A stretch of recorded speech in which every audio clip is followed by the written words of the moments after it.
Good evening, everyone. I'm Santosh Kumar, and I'll primarily be taking your GS3 classes. I'll also take some current affairs updates on GS2, but primarily GS3 would be my responsibility. So today is your first class of Mains Masters Program. Let me just briefly give you an idea and resolve all the doubts before we start studying, before we start going through the classes. The idea behind this program was most of the students who prepare for civil services examination, after they are done with their foundation, they are still not confident with each and everything which is mentioned in the syllabus. If they look at the syllabus GS1 to GS4, and if I ask them, will you be able to answer everything from this bullet point? Will you be able to answer all the PYQs of mains from this bullet point?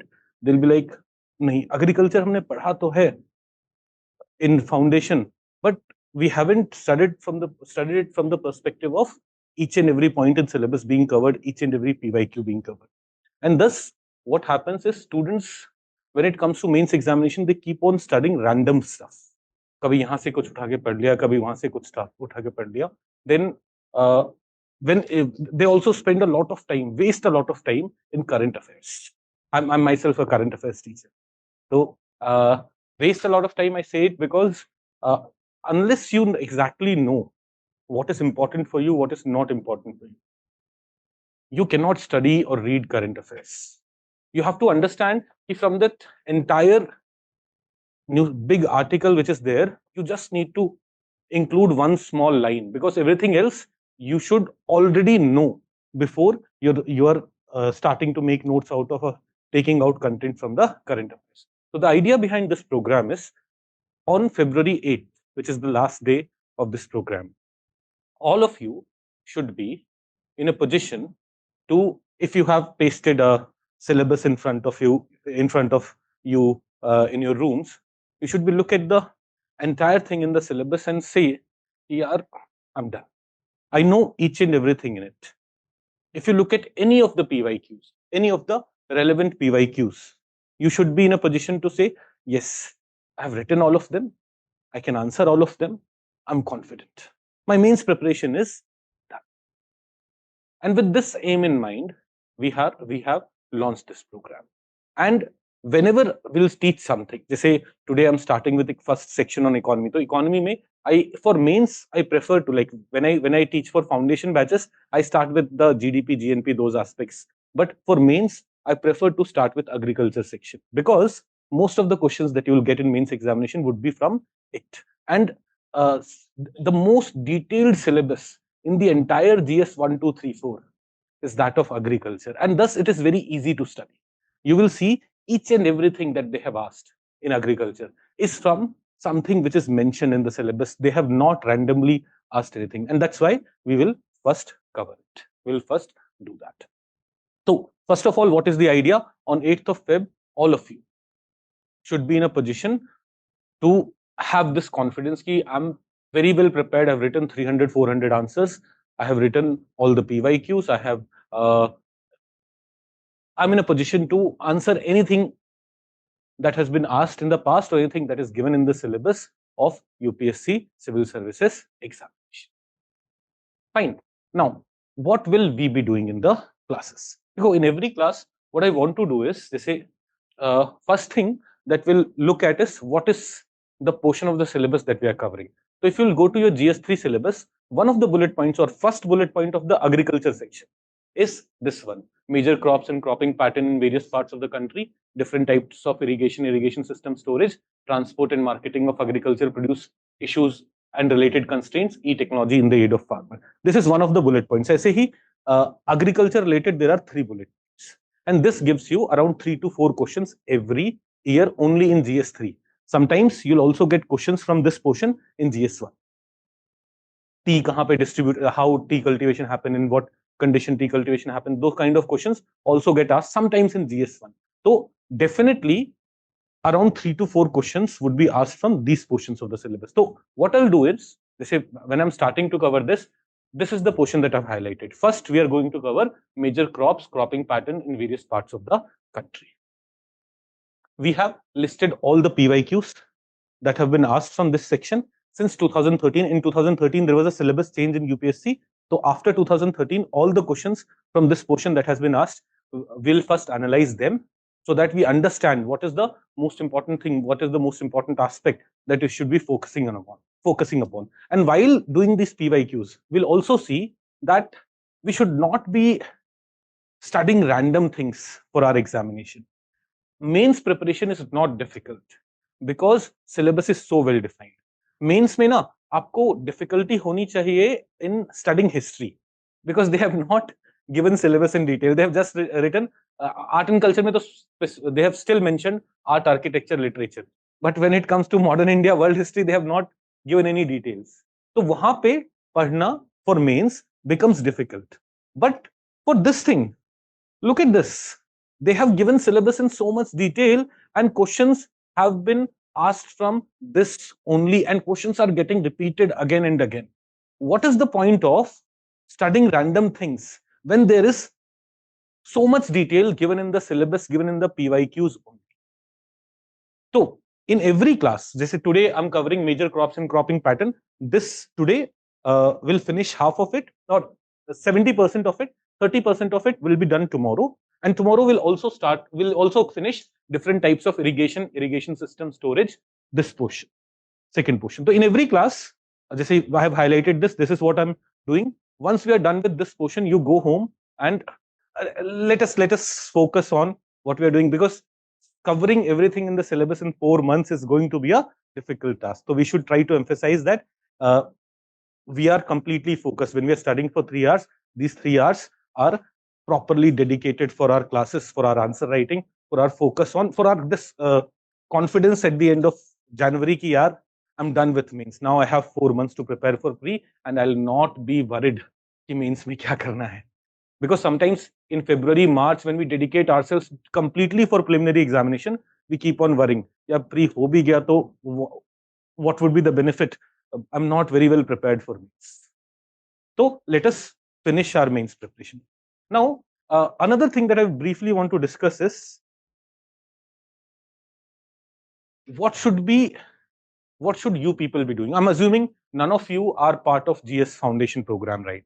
You're all done with it. You have either written exams in the past, you've given mains in the past or prelims in the past. You're done with that preparation. So what should be your strategy over the next 4 months for your studies? Please remember that your optional is the most important thing for your preparation. And even today, even in these 4 months, for the next 3 months, at least till the end of December, your strategy should be 50% of your time should go to optionals. First half of the day should be for optionals. Generally, what I recommend students is, ab jab bhi uthte ho, like let's say you get up at 6 in the morning till 2 p.m, all the time you give to optionals. Ensure that by end of December, you're also completing your optional subjects. So that by end of January, when you're completing this course, you're confident your mains preparation is done. Please remember, we have lesser time this time. Your mains examination in 2025 is on 22nd August, not on 20th September. You have 1 month less. So 50% of the time should be for your options, no matter what. And in the remaining 50% of the time, we'll be doing this.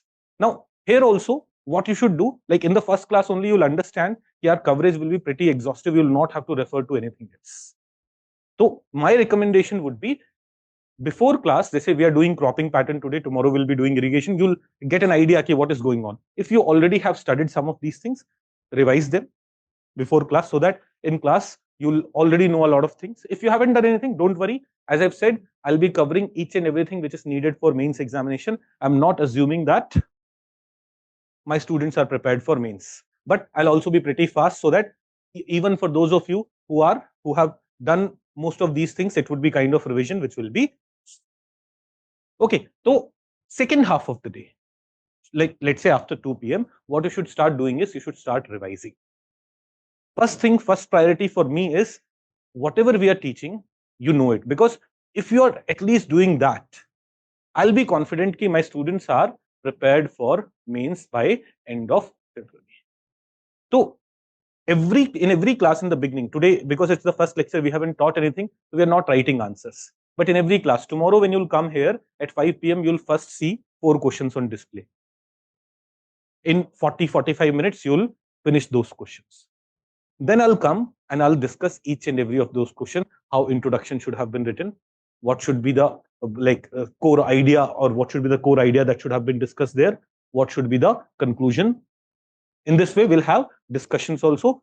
Some of the answers will be very straightforward. Like एक दिन पहले हमने class में वो topic पढ़ा ही होगा, so we'll not go into the details. But some of the answers, some of the questions would be different from the notes that you have.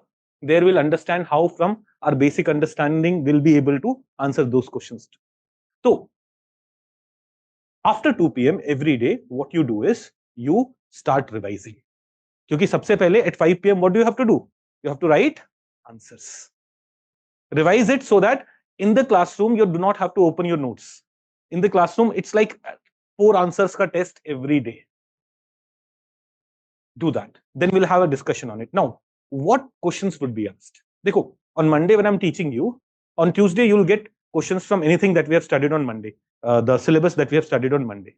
But on Wednesday to is bar second October national holiday hai. So on Thursday I'll be taking, I think I have a class schedule on Thursday also. Thursday ko economy hi hai. Okay. On Thursday when I'll come for giving you questions, your syllabus will be both Monday and Tuesdays. Or next week when I'll come, next week on Monday I'll come, तो आपका syllabus of the answer writing would be Monday, Tuesday, Thursday, तीनों class. So in every class, whenever you are coming to class of a particular teacher, you ensure that you are prepared with all the previous things. So focus on revising, so that by end of your preparation, you have revised these booklets so many times. I have I'd say, like, if you go 2-3 years back, I used to teach in a very different way. Now I have completely moved on a question answer format. I'll be teaching you everything in question answer format. I'll be teaching you everything from the perspective of बहुत सारा introduction नहीं चाहिए हमें. When we only have to write 20-30 words in our introduction, why do we have to have a lot of content in our introduction? Right? When we have to write a 30 words conclusion, why do we have to give a lot of things in our conclusion? If we have to write, क्या हुआ बेटा, जगह नहीं है? कोशिश करो, मिल जाएगी. इधर देखो, यहाँ है, बिठा लोगे योगेश? पक्का? तो बॉटल हटाओ अपनी. You can come here बेटा. और आप वहां भी जा सकते हो. योगेश बीच में बैठ गया है. हाँ, तो revision is very important. 2 to 5 में try to revise it. 5 to 8, 8:30 class होगी. देखो, first half of the day में you have already done optional, तो यू आर चिल कि मेरा ऑप्शनल तो हो गया, मुझे जीएसई कर. 5 to 8 you'll have classes, you'll go home, relax, maybe go for a walk, go for a run. If you're not doing it in the morning, do it. चाहे morning में या इवनिंग में 40-45 मिनट्स के लिए go for a jog, go for a walk, do some exercise. Sweat every day. It will keep you motivated. It will keep you positive throughout your preparation. It's not CAT का preparation की 2 महीना preparation करके हो गया. You're going to be very busy for next 11 months. You have your mains examination and you have to consistently study. So find some time for exercise. But let's say आप 10-11 बजे तक फिर भी free हो गए हो, at night for 1 hour try to revise whatever you have done in the class. In the morning you'll get up and you'll start studying your optional, you'll start revising your optional, you'll start doing those things. From 2 to 5 का जो period, whatever time you're able to get, 1 hour, like you may take some rest or you may do some other things. 2 to 5 के बीच में जो time मिल रहा है, उसमें you're revising everything, because in test anything can be asked. तो class में जो पढ़ रहे हैं, try to revise it on that very day. And it will be very easy if you'll do it on that very day, because everything, you'll see the notes are in 1-2 line form. We will not be giving a lot of details. Only those things which are needed to be written in the answer will only have those things in our notes. As I've told you, everything will be in question answer, and you will see each and everything which is part of your syllabus would be covered in that. So, do we all have clarity on how we should be studying? You may have some other strategy. If you have some other strategy, stick with it, no problem at all. But if someone is confused about कि यार पढ़ना कैसे है, what should be our strategy for the next 3-4 months. This should be our strategy. Now some of you may feel, sir, my preliminary examination preparation is not very good, and that's why I want to focus on that as well. देखो बेटा, please understand, if you're not prepared for mains, and even if you qualify prelims, selection कोई मतलब नहीं है. No one is going to give you any credit कि you are a pre-qualified person, right? So what is important is mains preparation dedicatedly करना, and in this period, because you are giving half of your day for optional, half of the day for GS mains, you may not find a lot of time for preliminary examination preparation. So what you can do is, when I'm saying कि जो भी आपने आज तक पढ़ा है उसे एक बार रिवाइज करना. For example, when you come for history, when you come for geography, or when you are coming for economy, आपने एनसीईआरटी पढ़ा होगा कभी एग्रीकल्चर से रिलेटेड, प्रीलिम्स के लिए भी वही पढ़ना होता है, उसको एक बार साथ में पढ़ते रहो. But for now, do not go into a lot of preliminary examination preparation. You will not have time for that. उससे आपका mains examination preparation would also suffer. If you think that you are not very confident for prelims, so what you do is, at the end of December, आप तक आप अपना mains का preparation खत्म करिए. After December, in January, first half of the day you dedicate for preliminary examination. In January, first half of the day which we were giving for optional preparation, dedicated for preliminary examination preparation, and after that, from February, the entire day. February के बाद से तो हमारा ये भी preparation खत्म हो चुका होगा means का. Dedicate entire day for what? For preliminary examination preparation. But you will be very confident at that time. यार, my mains preparation is done, and you will not keep on worrying about कि यार ये बचा है, ये करना है, वो करना है, and you will be able to study very well. But आप अगर अभी ऑप्शनल भी कर रहे हो, मेंस भी कर रहे हो, और प्रीलिम्स का प्रिपरेशन में भी लग गए हो, फैक्चुअल चीजें भी रटना शुरू कर दिया है, it will create problems. You will not be able to do anything systematic. Are we getting it? Are we understanding it? So for now, we'll not worry about prelims unless CSAT is a problem. अगर CSAT problem है, तो assume कि you have only 23 hours in a day. कोई एक घंटा अपने दिन का block कर दो, where you will every day be practicing CSAT. If CSAT is a problem, because देखो जो क्वांट का एप्टीट्यूड है, जो वो एप्टीट्यूड है, it doesn't come in 1 month or 2 months. You have to make it a part of your life. Someone who's good in aptitude, that person is good because from the very childhood, that person has been doing a lot of things systematically. जैसे I personally was very good at CSAT. मैंने first attempt दिया था 2013 में. I was not prepared. I was working. I was a software engineer. पर उस time CSAT में I got 192. मैं mains लिखने इसलिए गया था, because in CSAT I got 190. From my very childhood I have been very good. My father had a shop. मैं वहां पे जाके उनके अकाउंटिंग भी करता रहता था. वो फटाफट कैलकुलेट करना, वो सब मैं क्लास 1-2 से कर. But not everyone would be. So you have to make CSAT a part of your daily routine. So unless CSAT is a problem, you do not worry about preliminary examination for now.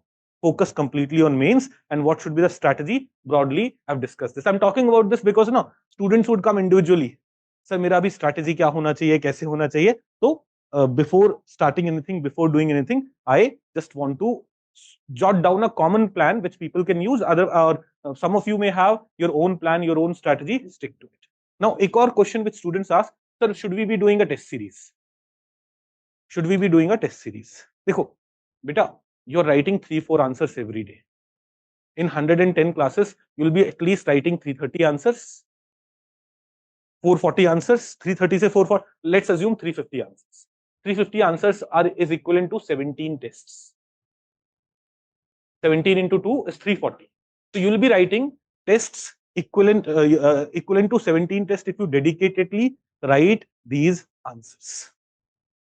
तो पहले क्या है? पहले ensure कि you are writing these things. And if some of you are like very confident कि नहीं, I'm prepared, मैं बस revision के लिए यहाँ पे आया हूँ, they can join a test series. But otherwise, there's no need of joining a test series. If you are join it for your optional subject, because in GS you're writing enough number of answers, right? मेरे लिए important क्या है? Writing these 3-4 answers daily and ensuring that you have revised everything that we have studied. You know it already. When you go home and highlight the cropping pattern is done. Let's say tomorrow when you'll go home, by tomorrow our cropping pattern topic would be done. You'll go home and revise, and you'll be like, green. Cropping pattern is green. Uske baad, it should never become orange or red. There should not be a day where you feel like cropping pattern मुझे नहीं आता, because you regularly revise it. Week में एक बार, month में एक बार, keep on revising it.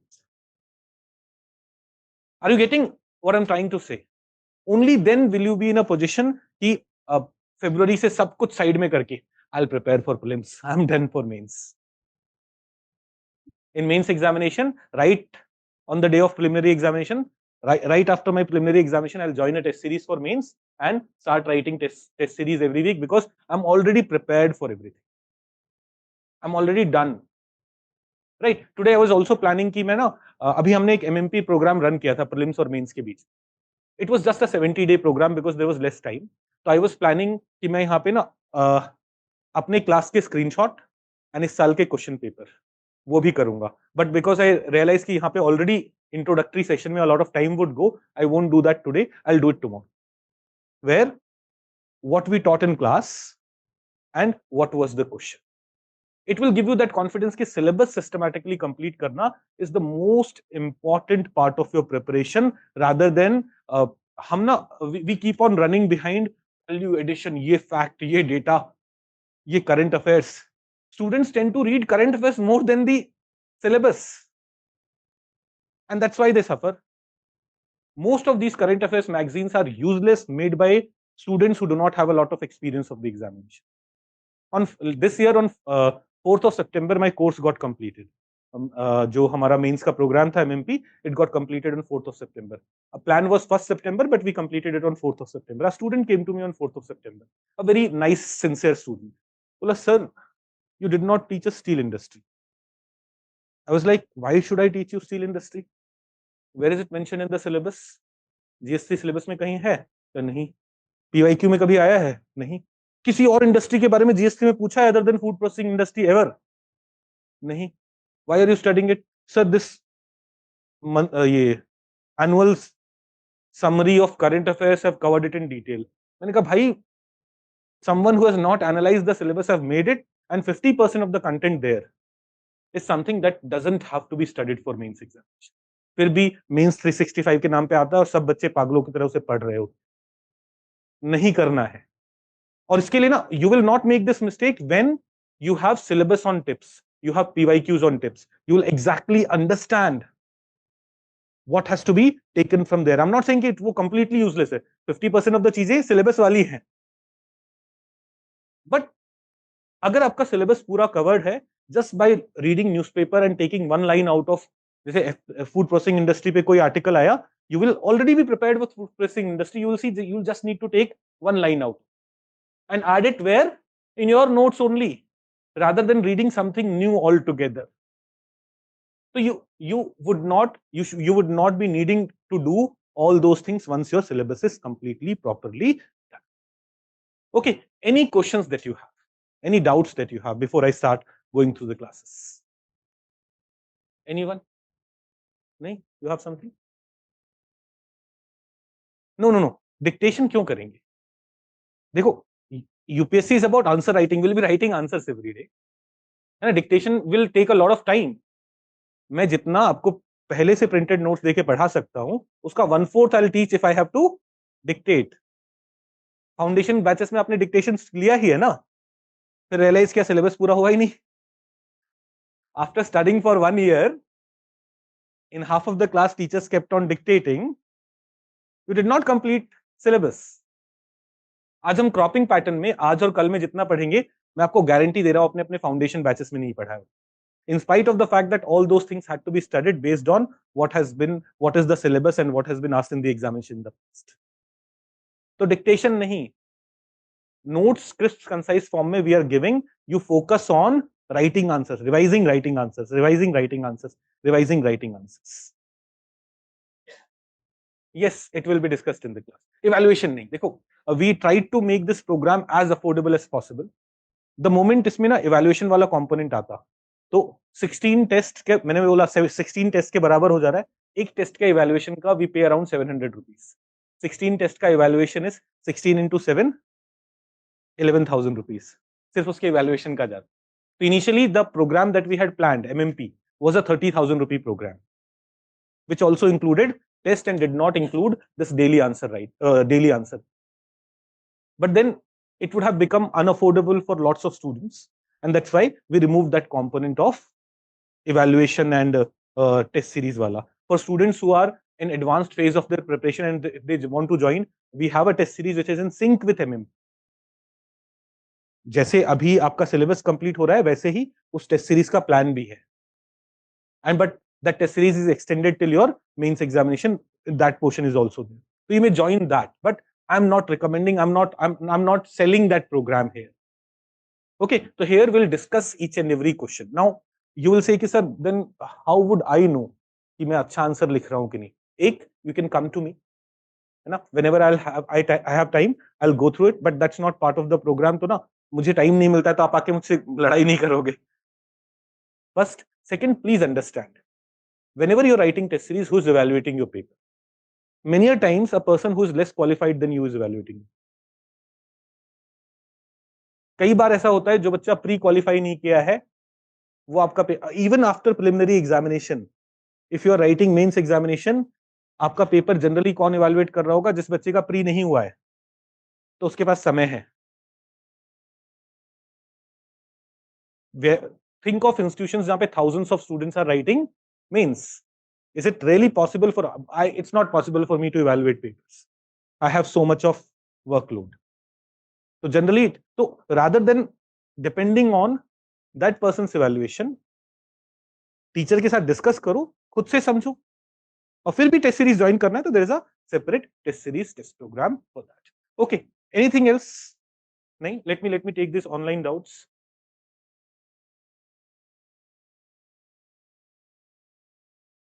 Sir, with foundation self-study going on, how to approach subjects being taught in MMP? Beta, generally, I was not recommending anyone who is still doing basic foundation to do this course. But if you are still doing it, try to ensure कि जब हम economy और polity classes चल रही हैं, there also, when you're doing foundation or when you're doing it through self-study, you are reading economy and polity at least, so that when you come to class, you will be more comfortable.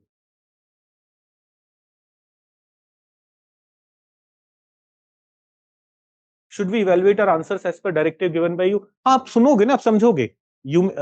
When I'll tell you this, when I'll ask some of you कि आपका introduction क्या है, आपका introduction क्या है, and I'll make corrections in that, what would happen? All of us would understand कि अच्छा, this is very simple way of writing an introduction. Why was I thinking in a very complex term? And we'll all learn of what a good answer should be.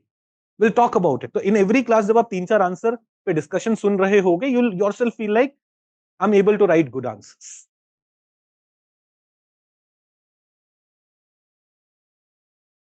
Sir, one request, please provide notes for every lecture 30-60 minutes advance. हाँ, I had sent notes at 4 PM only. Online students को मैंने Telegram channel पे भी डाल दिया था. वैसे it will come on portal. I am the only teacher जो notes टेलीग्राम चैनल पे डाल देता हूँ. बाकी teachers comfortable नहीं होते, तो it will come on your portal by 4 PM. It will be on your portal.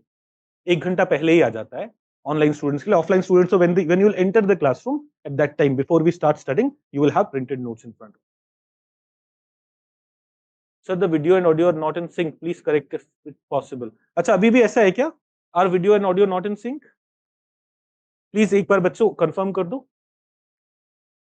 चलिए, let's start with today's class. अगर sync में they are in sync, perfectly fine, all right. अच्छा, ठीक है ना? चलो. So today, what we want to do is we want to do this portion of the syllabus: major cropping patterns in various parts of the country. But before we jump onto what is cropping pattern, what are the changes which are taking place in cropping pattern, what are the key issues which are occurring, let us look at this portion of the syllabus. Say what are the questions that have been asked in 10 years. Okay, why I want to do this? Because ये ना आपकी preparation का सबसे important part होता है, syllabus and PY. And most of the students don't look at it. If you had carefully analyzed it, you would have seen, yaar, why am I studying so many things? Questions are getting repeated again and again. देखिए, यहाँ पे आते हैं. explain the role of millets for ensuring health and nutritional security in India. This was asked in mains this year. You will see role of millets pe question has been asked in the past also. Elaborate the emphasis on millets production and consumption. कि why are we promoting millet production and consumption? Consumption इसलिए promote कर रहे होंगे ना कि वो nutritional security में role play कर रहा होगा. Same dimension पे question has been asked. It was asked in 2018. 6 साल बाद दोबारा पूछा हुआ. Why do we need to emphasize on PYQs? तो क्रॉपिंग पैटर्न में will do two kinds of things. One, हम जनरल क्रॉपिंग पैटर्न के बारे में पढ़ेंगे.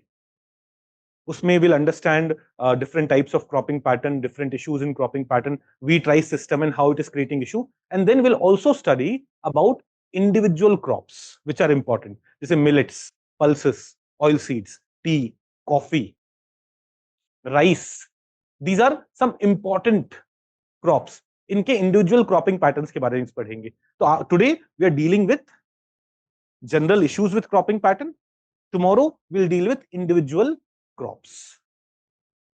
You will see that जो millets पे इस बार क्वेश्चन आया है, tomorrow first thing I'll do is I'll take out the snippets from the MMP that we had done in 70 days.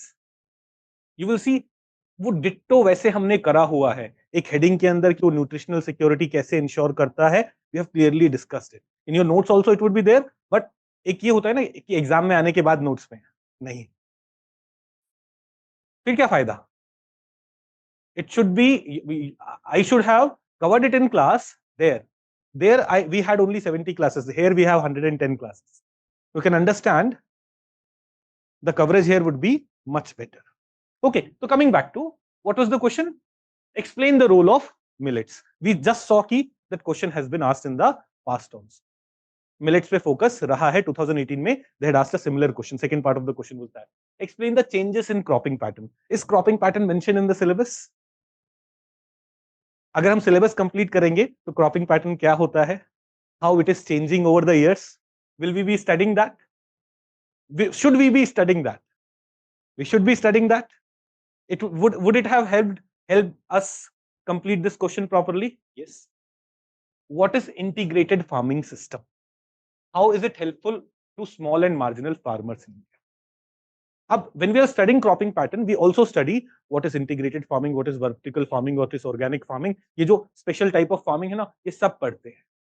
And you will see it's not a special question that they asked in 2022. In 2019, how far is integrated farming system helpful in sustaining agriculture production? Do you see? या तो syllabus में जो term mentioned है, question is directly from there, or you can find them in PY. Why it is important to go through PY? So when you would have seen this question in PYQ, and let's say you were doing self-study, integrated farming system के various advantages आप पढ़ते, how it can benefit small and marginal farmer, वो also you would have studied, and it would have been very easy for you to attempt this question. You are raising your hand. Yes. 23 में. हाँ, 2018 में millet था. Yes yes. हाँ ठीक है ना, क्या फर्क पड़ता है. कई बार होता है. देखो, he has this thing कि sir, if something is in news, is it very important? Something which is in news and also related to syllabus is very important. Something which is in news and is related to syllabus is very important. Something is in news but syllabus में कहीं fit ही नहीं है, is not important.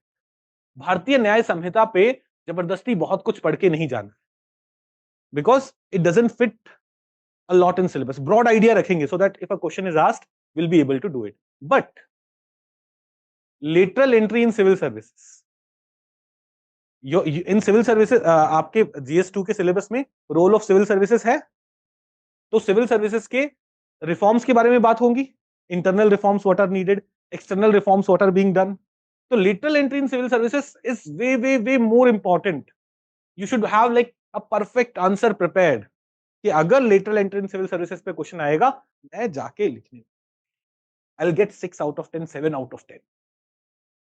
If भारतीय न्याय संहिता पे question आएगा, suppose in spite of the fact that वो syllabus में directly mentioned नहीं है, but still a question is asked on that, they're also all right, because we would briefly study it. we'll write an average answer, maybe 3 or 4 out of 10.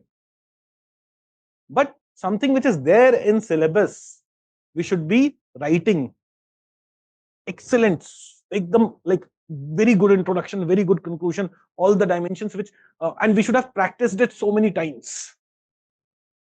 In next 1 year, we should have practiced it so many times so that the paper should not look new to us. When you look at the paper, right? So, did I answer your question? Something which is in syllabus, uska portion important. Now, so integrated farming system wala question ho gaya. Now, what are the present challenges before crop diversification? How do emerging technologies provide an opportunity to crop diversification? So, crop diversification is an important aspect of cropping pattern. When you study cropping pattern, you will see one of the solutions that we talk about when we talk about challenges of current cropping pattern. One of the solutions that comes into play is crop diversification. So, crop diversification, how crop diversification can be done? What are the steps which are needed for crop diversification? We have to study all those things. Then, rice wheat system, which when you look at food grains being grown in the country, 40% of we'll look at some data also. We'll see that last year we produced around 330 million tons of food grains. Usme 130 million ton was rice only. Rice and wheat together was around 240 million tons. So more than 70% of the food grains that we grow is rice and wheat. So why rice and wheat system is so common in India? Why it is so popular? And why? What are the problems it has created? जब हम cropping pattern पढ़ेंगे, this is a very important part of our preparation, and we will emphasize on that. So rice wheat system पे यहाँ पे question आया. You will see in the past also they have asked questions on rice wheat system. You will see what are the major reasons for declining rice wheat yield in the cropping system. In 2017 they had asked this question. Why do we need to emphasize on PYQs? Syllabus and PYQ. Syllabus and PYQ. GS 1, 2, 3, 4 is about that. 4 में अब ethical dilemmas पिछले 10 साल में जितने पूछ लिए हैं, उससे ज्यादा कितने dilemmas हैं? Right? They may change the case study, but the core will not change. So if you are actually prepared with all the case studies of 2013 to 2024, it's been 12 years, 12 papers. अगर आप 13 का भी और 24 का दोनों का include करते हो, if you do all the case studies properly, you will go through all kinds of dilemmas and how those dilemmas should be resolved. So coming back to, we were talking about which question? Rice wheat system, integrated farming system repeat हो रहा है. Organic farming, as we said, when we'll study cropping pattern, we'll study about all these new kind of systems also. Integrated farming, zero budget natural farming, organic farming, natural farming, ये सारी चीजें हम पढ़ने. Vertical farming, multi-layered farming, we are going to study all these things. तो organic farming वैसे भी हम prepared रहेंगे. And we study one of the topics in agriculture, making agriculture sector sustainable. One of the key points there that we discussed there is going towards organic farming. So then horticulture, cropping pattern पढ़ रहे हो, cropping pattern में you will study about wheat, rice, millets, etc. Will also study about fruits, vegetables. So horticulture mission, and यहाँ पे तो the question was about horticulture mission, but in general they may ask you questions of like this ki why, what is responsible for price rise of tomato every year in July, August? It has something to do with the cropping pattern of tomatoes. In which season tomato is grown, and why does a shortage occur every year? July, August के time पे ही tomato prices spike like anything. We'll study that topic. Then how has the emphasis on certain crops brought about changes in cropping pattern in recent past? Wheat, rice पे a lot of emphasis has brought about changes, and how can millet resolve this problem? Wheat rice system pe question getting asked again and again, and what are the major reasons for declining rice wheat yield in cropping system? How crop diversification is useful? Crop diversification pe you'll see question getting repeated कि crop diversification के why advantages है. यहाँ पे भी something on the same line. Almost everything has been repeated. You will see some things have been repeated 3 times. Cropping pattern wheat rice wala has been repeated 3 times. So why do we keep running behind? कुछ नया पढ़ लेते हैं. most important thing that we should be doing is syllabus PYQ. We should be in a position, कल आपका जब cropping pattern का section खत्म होता है, सिलेबस में सब कुछ आता है, PYQ में भी सब कुछ आता है. Please do not confuse this with कि I'm only going to cover PYQs. No, I'm going to cover everything that is needed for cropping pattern. But is it enough? उसका एक evaluation that you should be doing is, am I able to answer all the PYQs? In fact, I have reframed all the notes in the form of PYQs only. इस PYQ का answer क्या हो? I have not reduced any topics which I used to cover in the past. But सब कुछ question answer format में, so that we make it short. 1 page, 1.5 page में every topic should be done. Right? Are we comfortable with what we will be doing in these classes? How we'll be going ahead? So now, before starting cropping pattern, over the next 5-6 classes, हम agriculture पढ़ रहे हैं. In agriculture, we'll be using some facts, some figures. I have spoken about those facts and figures. जो जुलाई 2024 में जो economic survey of India आया है, उससे budget economic survey of India है, उससे latest data, latest figure we have, so that any data, so this is not in the question answer format, because these are some data about agriculture sector in India which I want you to remember, which I want, not entire thing, but you should have broad idea. जैसे मैंने while teaching you, I told you कि we produce around 330 million tons of food grains. उसमें से roughly 240 million ton is wheat and rice. If you'll have this idea, you'll be able to write a good introduction or a good conclusion where you'll be able to quote this. So इसीलिए there is some data before we go into individual topic wise subjects. There is some data about India's agriculture that we should be looking at in the beginning, and that is what I'm going to speak about over the next 5 minutes. Some key things. Because in the entire agriculture section, a problem we'll keep talking about is our land holdings are small and marginal. Where does it come from? Agri census 2015-16 says 86% of our land holdings are small and marginal. तो हम अपने notes में बस वो small and marginal land holding is a problem लिख के चले जाएंगे. But when you will write answers, there you may write, as per Agri census 2015-16, more than 86% of land holdings in India are small and marginal. पर उसको एक बार यहाँ पे शुरू में we'll look at that data. Got it? तो सबसे पहले let's come to agriculture का significance in India's economy.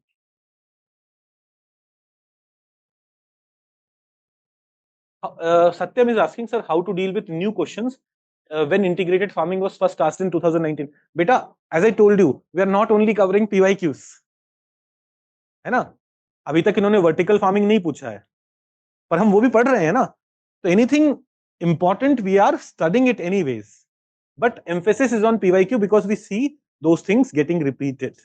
So even new questions you will be able to answer comfortably without any.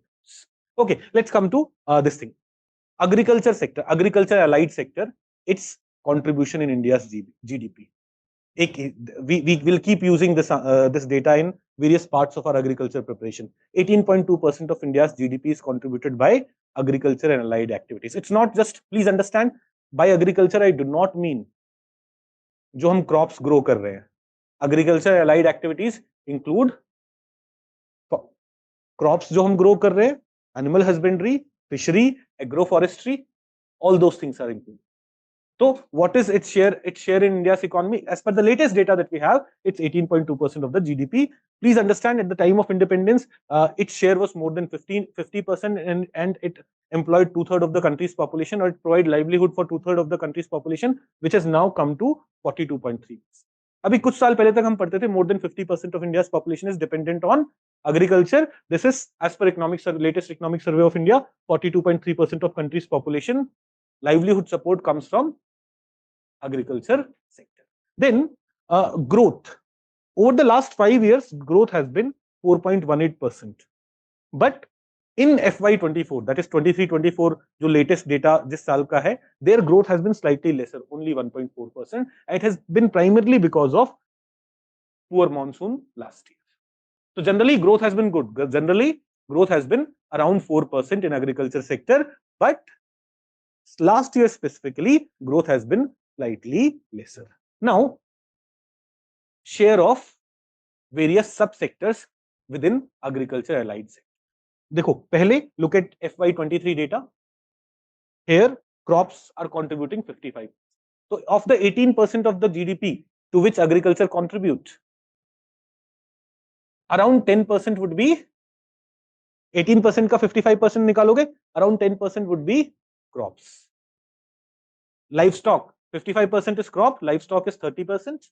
Livestock में देखो economics of animal rearing is part of your syllabus. So this livestock sector also we have to study. We'll talk about dairy sector. जब हम dairy sector पढ़ रहे हैं, recently White Revolution 2.0 has been launched. We'll study about that also. We'll study about poultry sector, the key challenges there. We'll study about small ruminant sector. We'll study about fishery sector. We'll study about inland fishery and how it could further be improved. तो वहां पे पढ़ेंगे. But what is the contribution of livestock sector in India's GDP? 30% is in agriculture GDP. India's GDP का 18% is agriculture, उसका 30% is livestock. So roughly 5-6%, right? Fisheries 7.25% and forestry 7.4%. Now you'll notice something. Livestock sector and fishery sector का contribution बढ़ रहा है. Compare it with the FY15 data. Livestock sector contributed to 24% of the agriculture GDP. Now it is contributing to 30% of agriculture GDP. Fishery sector contributed to 5.5% of agri GDP. Now it's contributing to 7.25% of the agri GDP. Whereas the contribution of crops is going down. It doesn't mean that production of crops have reduced. It's just हमारा production of crops is also increasing. Generally increasing. There may be some exception. Last year was an exception. The crops ka production slightly reduced. Generally, it has been increasing, but these things have been increasing at a much higher pace, and thus their contribution in the overall agri GDP has been going up. So let's talk about some more things. So these are some data that we'll keep using again and again. हमें ना हर जगह अलग-अलग data याद नहीं रखना है. Some basic data we should be like, what is the contribution of livestock sector in agri GDP? 30%. We should be very comfortably able to answer that. What is the contribution of fishery sector in agri GDP? Around 7%. What is the contribution of crop sector? It's coming down, but it's still 55%.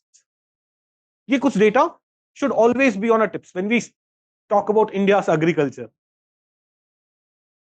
And you want to be among those 0.1%, 1% people who will eventually get selected. Some basic data we should be aware of. Please understand, when I'm covering economy, I'm also going to cover you economic survey of India and budget. वो भी आपको GS3 में जब मैं पढ़ा रहा हूं, सब कुछ करना including all the current affairs करना मेरी जिम्मेदारी. But only till I'm teaching it. उसके बाद आपको update खुद से करना हो, current affairs update. And it would be very easy. When you have completed each and everything, you'll read an article in the newspaper, you'll be like, अच्छा एक line add. I know everything about food processing industry, only this one point has. It would be very easy. But जब तक मैं पढ़ा रहा हूं, any current affairs which is there will be in your notes. Okay, let's come to the first aspect we have understood, agriculture sector and India's GDP. Connection कितना है? 18% of the India's GDP comes from agriculture sector. Within agriculture sector, there are subsectors and there are their shares. Now let's talk about Agri Census 2015-16 का कुछ data. देखो, it is Department of Agriculture which every 5 years conducts Agri Census to understand the situation of agriculture sector. So we should have had the latest data by now, but census होने के ना 2-3 साल बाद data मिलता है. And in 2020-21 census could not be held because of COVID lockdown. So 11th census is going on right now. We don't have data for it. So the data that we have is from the 10th Agri Census, which was held in 2015-16, and data was released in 2018. So Agri Census 2015-16, what are the key things that we should remember? Though it gives us a lot of detail, but one thing that you should remember is हमारा जो overall operated area है, where we are doing agriculture, it's going down. As population is increasing, more and more developmental activities are happening. Agricultural land is also being acquired for different purposes. So in 2015-16 census, our total operated area, that is area under agriculture, came down to 157 million hectares. Now, what is India's total area?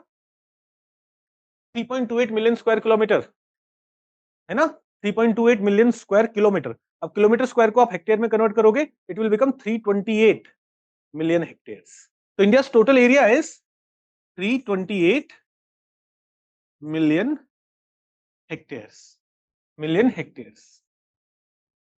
इसका half क्या होगा 328 का? 164 नहीं, हाँ 164. You will see slightly less than half of India's total area is under agriculture. Slightly less than half of India's total area. So what is total operated area that we have? 157 million hectares. ये data इतना important नहीं है. Important क्या है वो ये है. You will see that in every topic we'll keep talking about the small and marginal land holdings constitute 86% of the land units in the country. When you look at land holdings, एक individual land, agricultural land, most of them, more than 86% of them are of size less than 2 hectares. Size less than 1 hectare is called small. Size less than 2 hectare is उसमें small marginal दोनों include हो जाते हैं. 2 to 10 hectare is medium and more than 10 hectare is large. Most of our land holding is 86% of our land holding is small and marginal. इसको ना एकदम tips पे रखना. Whenever we will keep using it again and again in our answers, we will say it is as per Agri Census 2015-16, 86.2% of India's land holdings, agriculture land holdings are small and marginal. 13% medium and less than 1% large. In fact, 0.57% is large. This data is very important. So this is in terms of number of units, but in terms of area also, you will see small and marginal land holdings. एक और image होना चाहिए ना यहाँ पे. हाँ, ये.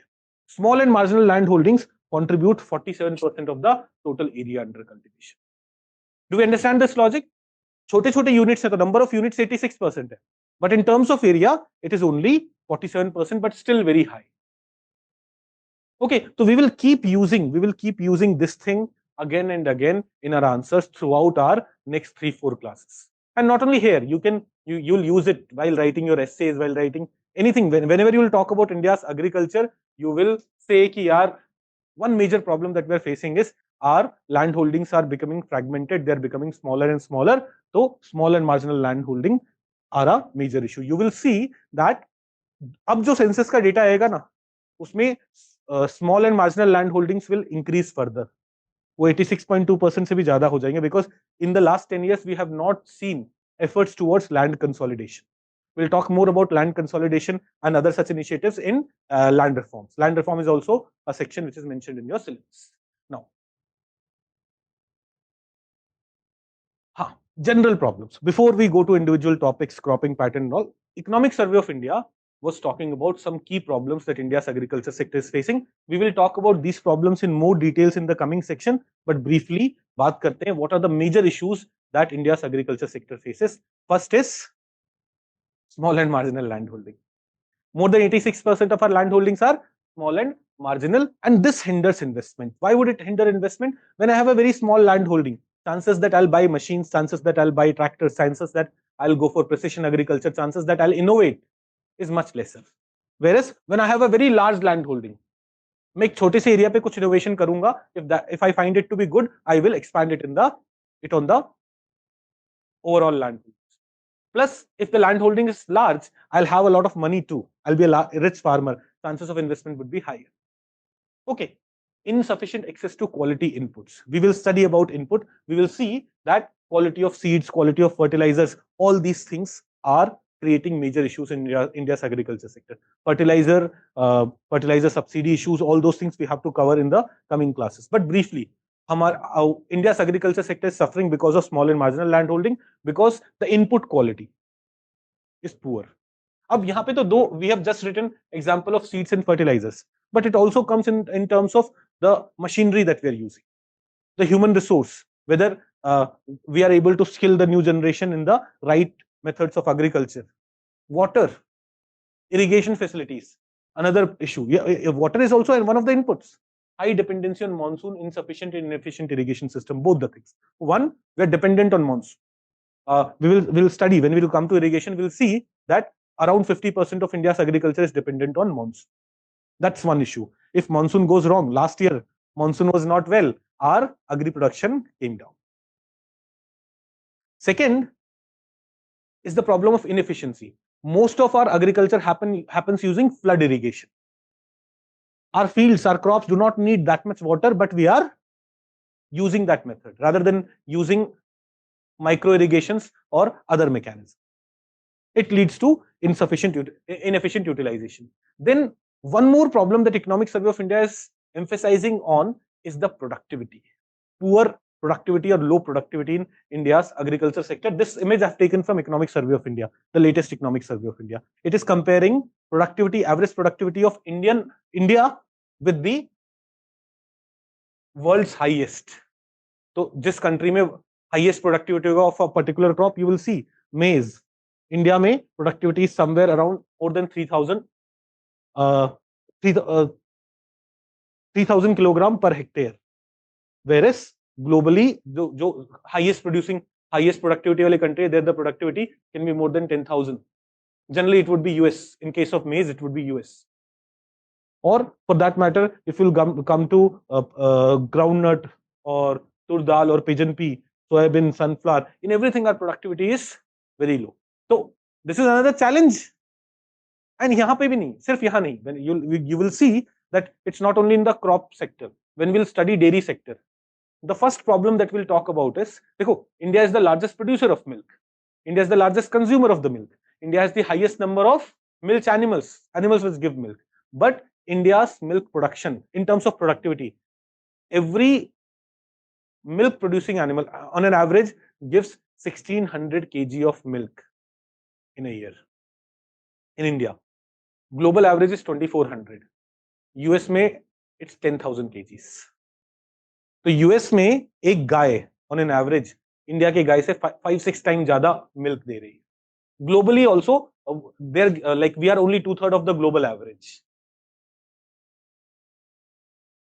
Right? So productivity, low productivity is a major issue in India's agriculture sector. Economic Survey of India highlighted this aspect, but in general, in other activities also, in fishery and dairy sector, poultry sector also, we'll see productivity to be poor. And then some other issues of agri marketing. Marketing is whether farmer is able to get the right market and thus the right price for his crops. We will study about APMC mandis and the issues that they are creating, the 3 farm laws, how why the 3 farm laws had to be withdrawn, those aspects. So our farmers are not able to get right price. Our farmers are not able to get right storage facilities, right transportation facilities. Another challenge in the India's agriculture sector. Then there is the issue of disguised unemployment.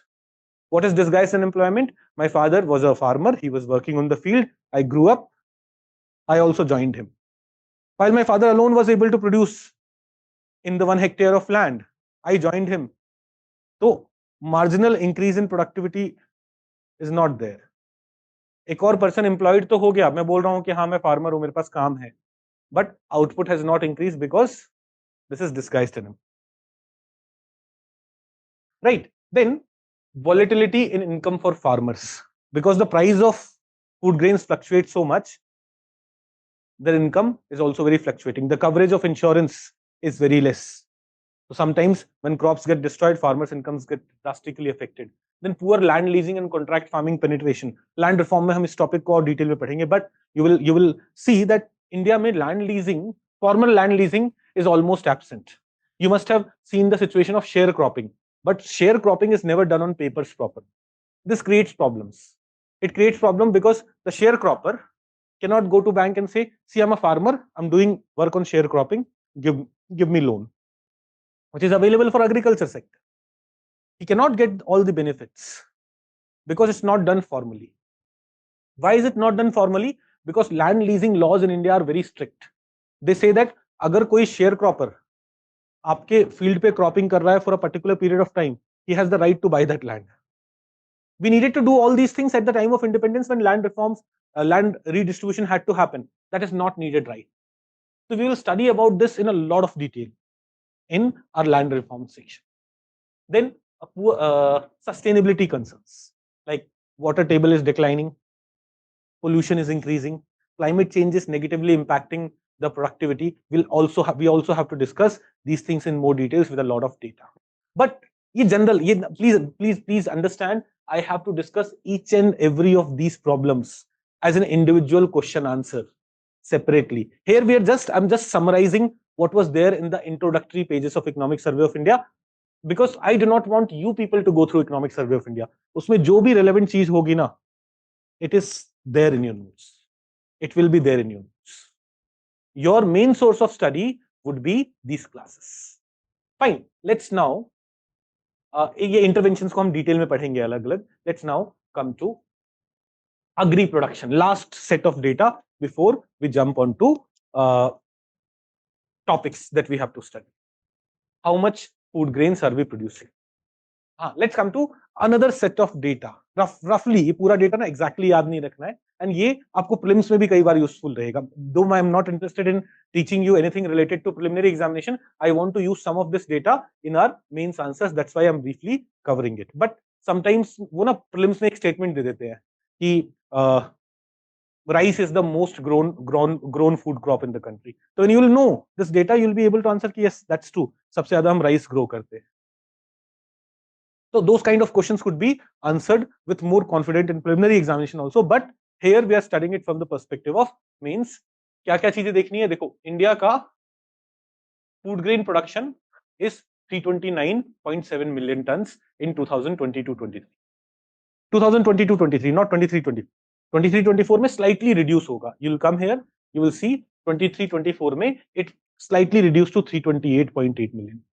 So generally, food grain production in India has kept on increasing, but we saw in the beginning, only last year, it slightly dropped because of poor. Please understand, overall agriculture output has not dropped. It has increased by 1% or something. But food grain production has slightly dropped. But roughly, we do not have to remember the exact numbers. What is the total food grain production in the country? Around 330 million tons. ये तो याद रख सकते हैं ना? ये ध्यान में रखना है हमेशा. Like when you are thinking of India's agriculture sector, over the next 4-5 classes when we are studying agriculture, you should be like, food grain कितना produce कर रहे हैं भाई? 330 million tons. Roughly 330 million ton is the food grain that we are producing, and in that you will see rice is 135, wheat is 110. So around 245 million tons of the 330 million tons. 245 million tons is what? Wheat and rice. We'll also use this data in our answers. Then nutri or coarse cereal, around 57 million tons. Usme millet is 17 tons, and it's mostly maize. Maize is not included in the definition of millets. Millets are generally smaller when compared to maize. Then pulse, around 26 million ton. Oilseed is not part of food grains, please understand. Oilseed, जो हमने 330 million tons बोला, उसमें oilseed is not there, but we produce around 41 million tons of oilseed. Why this data is important? Because we will study a topic of oilseeds. और जब कुछ भी नहीं आएगा ना कि oilseed में हम like suppose the question is why is India so much dependent on import of oil? तो वहां पे आपको बताना पड़ेगा reasons for low production of oil in the country. How will you introduce? You can introduce जब कुछ समझ में नहीं आता तो introduce it by saying कि currently India produces around 41 million tons of oilseed and imports almost equal amount. तो इस 41 million tons से 1/3 oil बनता है. We'll produce our own oil of around 12-13 million tons और उसका ही बड़ा उतना उससे थोड़ा सा ज्यादा oil ही हम import कर रहे हैं. So this will be your introduction telling you कि यार this is the scenario, right? Why we are so much dependent on import or why we are not enhancing our oilseed production can be the core of your answer. So currently, what is the oilseed production? Around 41 million tons. Sugarcane, 490 million tons. Very important. देखो, total food grain production was how much? 330 million tons. Sugarcane production, 490 million tons. सारे food grain production से भी ज़्यादा. Because here we are talking about sugarcane, not sugar. And sugarcane में वो पूरा मास आता है जिसमें बैगेज भी है, सब है, but it's 490 million tons. Cotton 336 lakh bales, jute and mesta 92.92 lakh bales. And this is the we had full data available for 2022-23 in Economic Survey of India, and that is the data we are using. But for 2023-24 also preliminary data is available. Our food grain production has slightly reduced to 328.8 million tons. Disme rice, wheat, and millets have all increased. What has come down? Maize. Maize ka production has come down, and that because of which our overall crop production had reduced. Okay, so this was all the factual things that I want you people to remember. Not everything, but broad idea is data ka rehna chahiye. As I said, I want that these notes should be your primary source of revision, should be your core, should be the core of your mains preparation. So I do not want to skip anything which I want you to remember from these notes. यार आपको preliminary facts भी पढ़ने हैं तो यहीं पे highlight कर लो, so that when you start revising your cropping pattern वाला topic, वो facts भी एक बार revise हो जाएंगे. Are we getting it? Now we'll start the first point of the syllabus, cropping. अच्छा, cropping pattern का मतलब क्या? What is meant by cropping pattern? अच्छा, let me first look at these online doubts. Growth is in what context, sir? Beta, last year के comparison में growth. Whenever we'll talk about growth, it will be in comparison to last year. So can we also point that in US and all use machines for mulching and use chemical fodder? हाँ बेटा, we'll talk about it. We'll talk about those things when we come to those chapter के जब हम dairy sector पे आ रहे हैं तो how India's dairy sector may be more ethical, है ना? But economy में ना थोड़ा सा ethics और environment, when the question is on the topic of economy, we'll try to ensure that production कैसे बढ़े उस पे focus करेंगे. When the question is from the perspective of environment, there we'll talk about all these aspects. Sir, would not the data for 23-24 come in the next years? Yes, अगर आता है वो आएगा ही तो आप यहाँ पे ऐड कर लोगे ना उसे. And if you remember कि this year the production is 330 million tons, वहां पे production आसपास ही होगा. It will be easy to recall, easy to remember. Because we have to use the data which come next year, it does not mean कि हम अभी answers में data लिखना शुरू ही नहीं करेंगे. अभी भी तो we have to write answers. We'll start using some data, right? Now, cropping pattern होता क्या? Syllabus में जो term mentioned है, cropping pattern. Cropping pattern is basically temporal and spatial distribution of crops in the country. Temporal means season wise distribution of crops, and spatial matlab geographical distribution. Where is wheat being grown, where is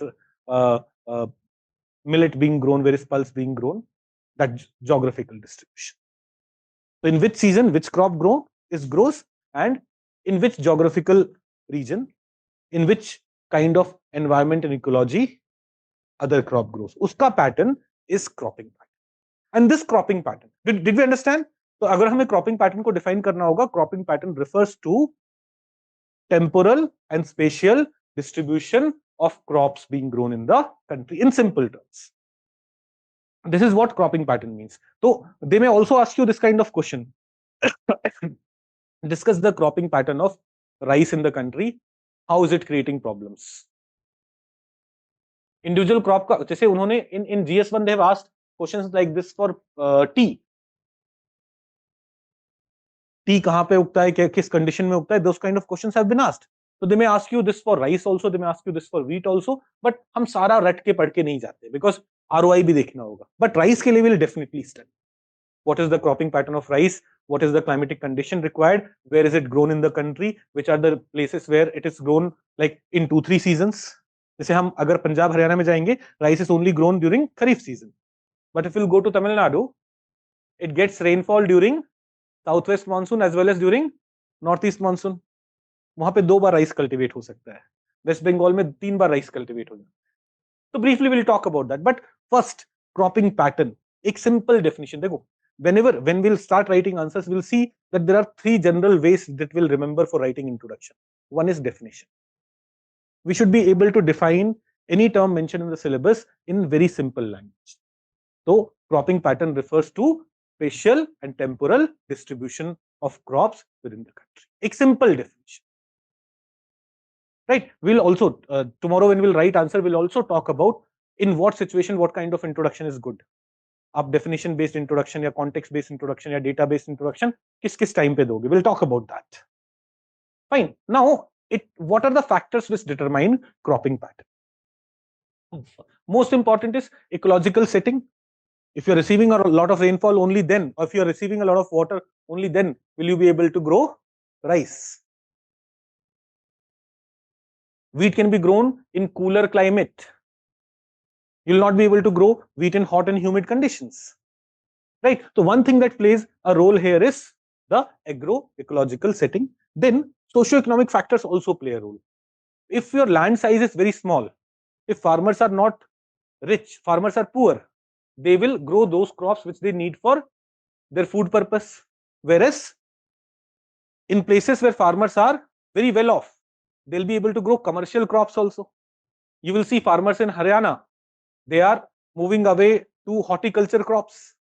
So socioeconomic factors will also play a role in determining what is the cropping pattern. Do we get it? Do we understand it? Then infrastructure facilities for a lot of things. Storage would be very crucial. Like if you're growing onion would need onion is not like wheat. It will need storage facilities. If you're growing tomatoes, it will need storage and transportation facilities. So infrastructure also determines, infrastructure and market access will also determine farmers are preferring which kind of crop, and thus it will impact your cropping pattern. Do we get it? So ecology, climatic condition will determine it, socio-economic condition will determine it, the infrastructure in the region will determine it, technological development will also play a role. If is mechanization penetrated in that area or not. Kai bar things which are labor intensive, farmers avoid growing those things because labor will take a lot of money. But if technological development has happened, if most of those things have been automated, what would happen in that scenario? Farmer will be comfortable in growing those crops. Similarly, for some crops, you'll need specialized kind of fertilizers. With advancement in science and technology in a country, more and more of those specialized fertilizers start getting produced. Farmers would be preferring those kind of crops. Similarly, potential productivity and financial benefit also plays a role. If the crop productivity within this country, within this region is low, farmer would not be choosing that. Why did people move away from millets and went to rice? Because rice productivity is way higher than millets productivity. Wheat's productivity is way higher than millets productivity. So for Haryana's climatic condition, rice is not a suitable crop. Wheat is, pulse is, but still people are growing rice because they've got water through irrigation. Why? Because rice ka productivity zyada hai when compared to wheat. So UPSC still has not asked these kind of questions ki cropping pattern kya hota hai and how is it determined. But even if they ask it, we should have 5 heads with us ki yaar, these are the factors which determine cropping pattern, and we also have some examples of different crops which can be given here. Let's come to the first topic within cropping pattern that we want to cover, that is crop diversification. यहां से हमारा question answer form में पढ़ना शुरू होता है. देखो, this was the question that I'm using for the first part of crop diversification is discuss the key advantages of crop diversification in agriculture. What are the factors hindering crop diversification in the country? आप देखोगे इसके बाद ना मैंने एक और question दिया है.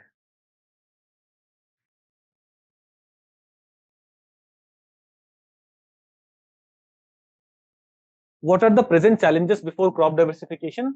How the emerging technologies provide an opportunity for crop diversification. This was also asked in mains examination. Here, I have not given intro and challenges because intro and challenges तो हम previous question में पढ़ ले रहे हैं ना.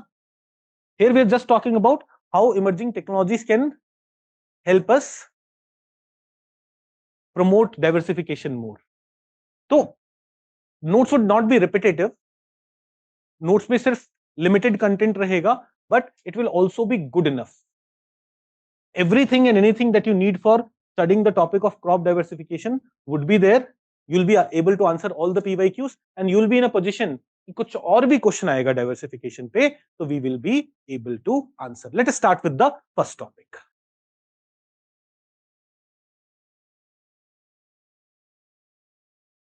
discuss the key advantages of crop diversification. Now, when this kind of question comes, कि crop diversification के advantages discuss, we'll first go with we'll first introduce our answer.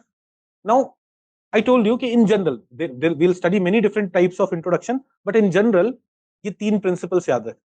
आप introduction में definition दे सकते हो, आप introduction में कुछ context दे सकते हो, आप introduction में कोई data दे सकते हो. तो in this kind of question, discuss the advantages of diversification, agri diversification, crop diversification. One way in which you can start is by giving the definition. What is meant by diversification? Another way in which you can start is give some data. What is the situation of diversification in the country? We need to increase it further because diversification has several advantages. And you'll talk about what are the advantages. Question में यही पूछा है ना? Discuss the advantages. But you first give the data. Here, India में diversification level कितना है? It is not something that has been asked, but you're starting your answer. You're introducing your answer like that. This is a way of this is the way by which you will use data-based where you'll use data-based introduction. आप define कर पाओगे? आप कोई data भी we will be giving some data in this answer only that could have been part of our introduction. You can also give some context. Context based introduction क्या होता है?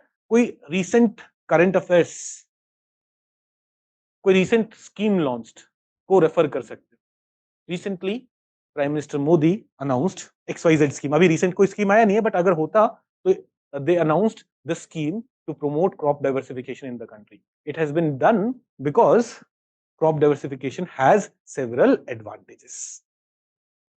उस several advantages के नीचे हम एक एक point करके advantages क्या है वो लिखेंगे. But briefly, we spoke about the context. Right? Otherwise, what happens? No. Most of the time, students, when they start writing answers, they're stuck with यार शुरू कैसे करें. So we will learn many different ways of introducing our answers. Please don't worry about it. But तीन चीजें हमेशा simple ready रखना. क्या? Definition, data, अगर data है तो, और context. And you will see कि you will not be stuck in writing answers. You'll be able to write good answers. Sometimes definition based introduction is better, sometimes data based introduction is better, sometimes context based introduction is better. We will talk about different situations, we'll explain in what situation what is better, but ये तीन चीजें ध्यान रखें. तो यहाँ पे how are we starting? Definition based से शुरू कर रहे हैं कि diversification refers to shift in cropping pattern from one or few crops to other crops which are more profitable, sustainable or less resource intensive. Other crops which are profitable, which may be profitable or sustainable or which may take less resources. So moving from one or few crops to other kinds of crops, that is diversification. Now, why crop diversification, or what are the advantages of crop diversification? Why do we want to go for crop diversification? देखो, पहले we have mentioned environment related things. Then, sorry, पहले we have mentioned how it can benefit farmers. Then we have mentioned environmentally how diversification would be better, and then we have briefly talked about economic growth and development centric way में how crop diversification could be used. Now, some of these points can be overlapping. जो farmer को benefit कर रहा है वो environmentally beneficial भी हो सकता है ना. तो don't worry much about it. Briefly एक एक करके देखना शुरू करते हैं कि why is crop diversification beneficial for farmer. Farmer के लिए beneficial होगा if land is benefited, if productivity is increased, right? If input cost is reduced. So it leads to improved soil health. Diversification will lead to improved soil health. Why? Because when you have different kinds of crops growing, every crop has different root structure. It will interact with soil in a different way. Every crop has different nutritional requirement. So if only one kind of crop is grown, one kind of nutrition will be depleted from the soil. But if you have multiple kinds of crop growing, balance of the soil would be maintained. Plus, some of the crops may also contribute towards nitrogen fixation. जैसे leguminous crops can contribute towards nitrogen fixation. All these things may contribute to improved soil health and thus may benefit farmers. Then crop diversification can also disrupt pest, weed and disease cycle. Let's talk about an example. Cotton, recently even the BT cotton is facing problems. हम पढ़ेंगे cropping pattern में cotton is one of the topics which is in news recently a lot. There's a pest which has become resistant and it is creating problems for cotton crop, and that pest has a life cycle. Suppose for 1 year we replace cotton with some other crop on which the pest will not be able to survive. Its life cycle in between would be broken. तो उसके 2 साल बाद आप दोबारा cotton लेके आओगे भी, when you will bring cotton back again, the chances that pest will impact cotton that much would be lesser.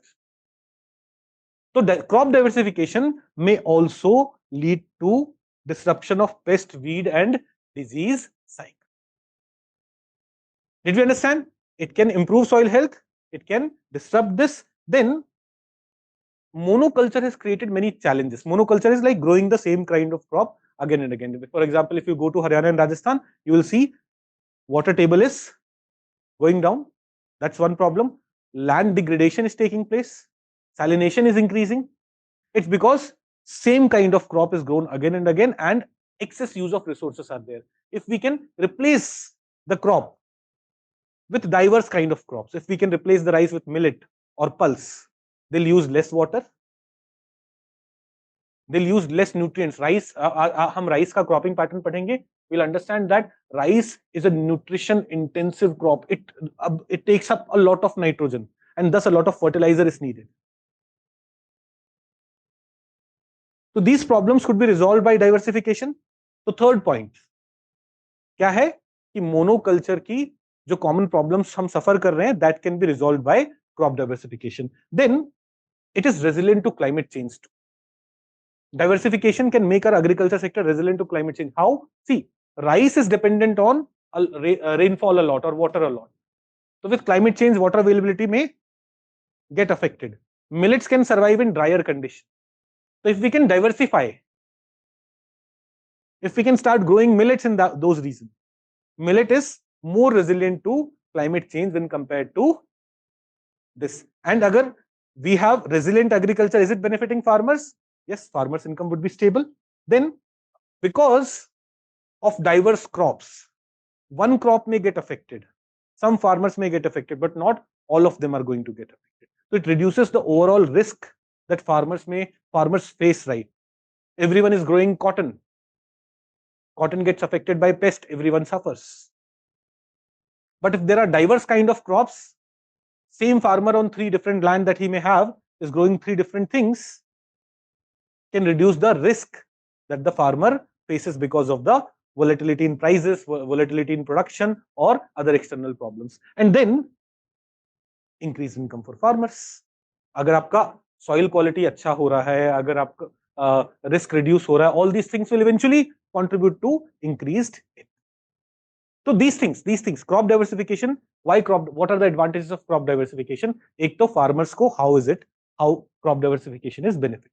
Then it is beneficial for environment too. Why is it beneficial for environment? एक बार ये कर लेते फिर. Why is it beneficial for environment? See, when we grow different kind of crops, different kind of flowers are there, different kind of plants are there, different butterflies, different insects can survive on them.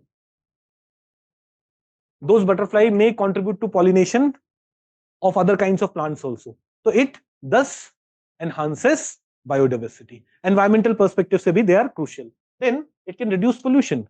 How can it reduce pollution? See, abhi in November, Delhi will become a gas chamber and one contribution would come from stubble burning. Stubble burning problem is associated with rice. If that rice can be replaced by other crops, that problem may not be there. So air pollution problem can be reduced if we diversify from rice to other things. In the same way, water table niche jana, that's also an environmental issue. If we can diversify to less water intensive crops in areas where sugarcane is being grown or in areas where rice is being grown, can it help us fight this environmental issue also? Yes. Then in India's economic growth and development, how diversification could be crucial. देखो, economic growth के लिए one aspect that's important is nutritional security or food security. When we are dependent only on wheat and rice, when we are producing so much of wheat and rice, our diversity, food diversity has reduced. Millet can be superfood. When we have started depending on wheat and rice so much, per capita availability of pulse in the country has reduced when compared to compared to the time at the time of independence. At the time of independence, individual के पास जितना pulse होता था, आज वो कम है. So we are not getting enough protein, we are not getting enough nutrients which we could have got from millets, etc. So diversification can lead to food security. Diversification can also benefit animal husbandry sector. When we'll study animal husbandry sector, when we'll study the topic of animal rearing, first problem that we'll discuss would be the low productivity. Second problem we'll discuss is the low productivity is because of low input. Input quality has suffered because fodder crops have reduced, because everyone is moving to wheat, rice. But if we diversify, we may diversify onto fodder crops also. Animal husbandry sector may also benefit because of that. Input may improve there. Economic growth may will that contribute? Rural employment. One challenge that we'll study in food processing industry is they are not able to get raw material effectively because farmers are preferring to grow certain types of crops. Then there are marketing problems also. Food processing industry is facing problems because of the APMC system also. But as we diversify and food processing industries are able to easily find oranges and quinoa and all those things which they need to process, will food processing industries benefit? Their presence will increase. Food processing industries would mostly be located near rural areas so that they can get raw material easily. So rural areas may employment opportunities could be enhanced, and it's a sunrise sector, it would have its own advantages. Then it may also contribute to diversification in our export basket. And एक topic और जो हमें पढ़ना है is agri export. Within agriculture sector we'll study. And one challenge in agri export is our agri export is dominated by a few items. Now, if prices of those few items reduce in the global market, our agri export starts suffering. But if we can diversify more into those products which are in demand outside also, it may make our exports more sustainable, more stable. And will it contribute to India's economic growth? So India की economy के लिए भी diversification is crucial. Diversification is important. So though I hope we get it. It is going to benefit the farmers and the agriculture sector. It is beneficial for environment, and it's also beneficial for other aspects of economy. Reason why we should go for crop diversification. Do we get it? Now you may say कि sir exam में तो मैं 5-6 point से लिख पाऊंगा, आपने थोड़े ज्यादा करा दिए. वो उसका एक रीजन ये है ना कि you may get this kind of question also कि how is crop diversification crucial for ensuring environment sustainability.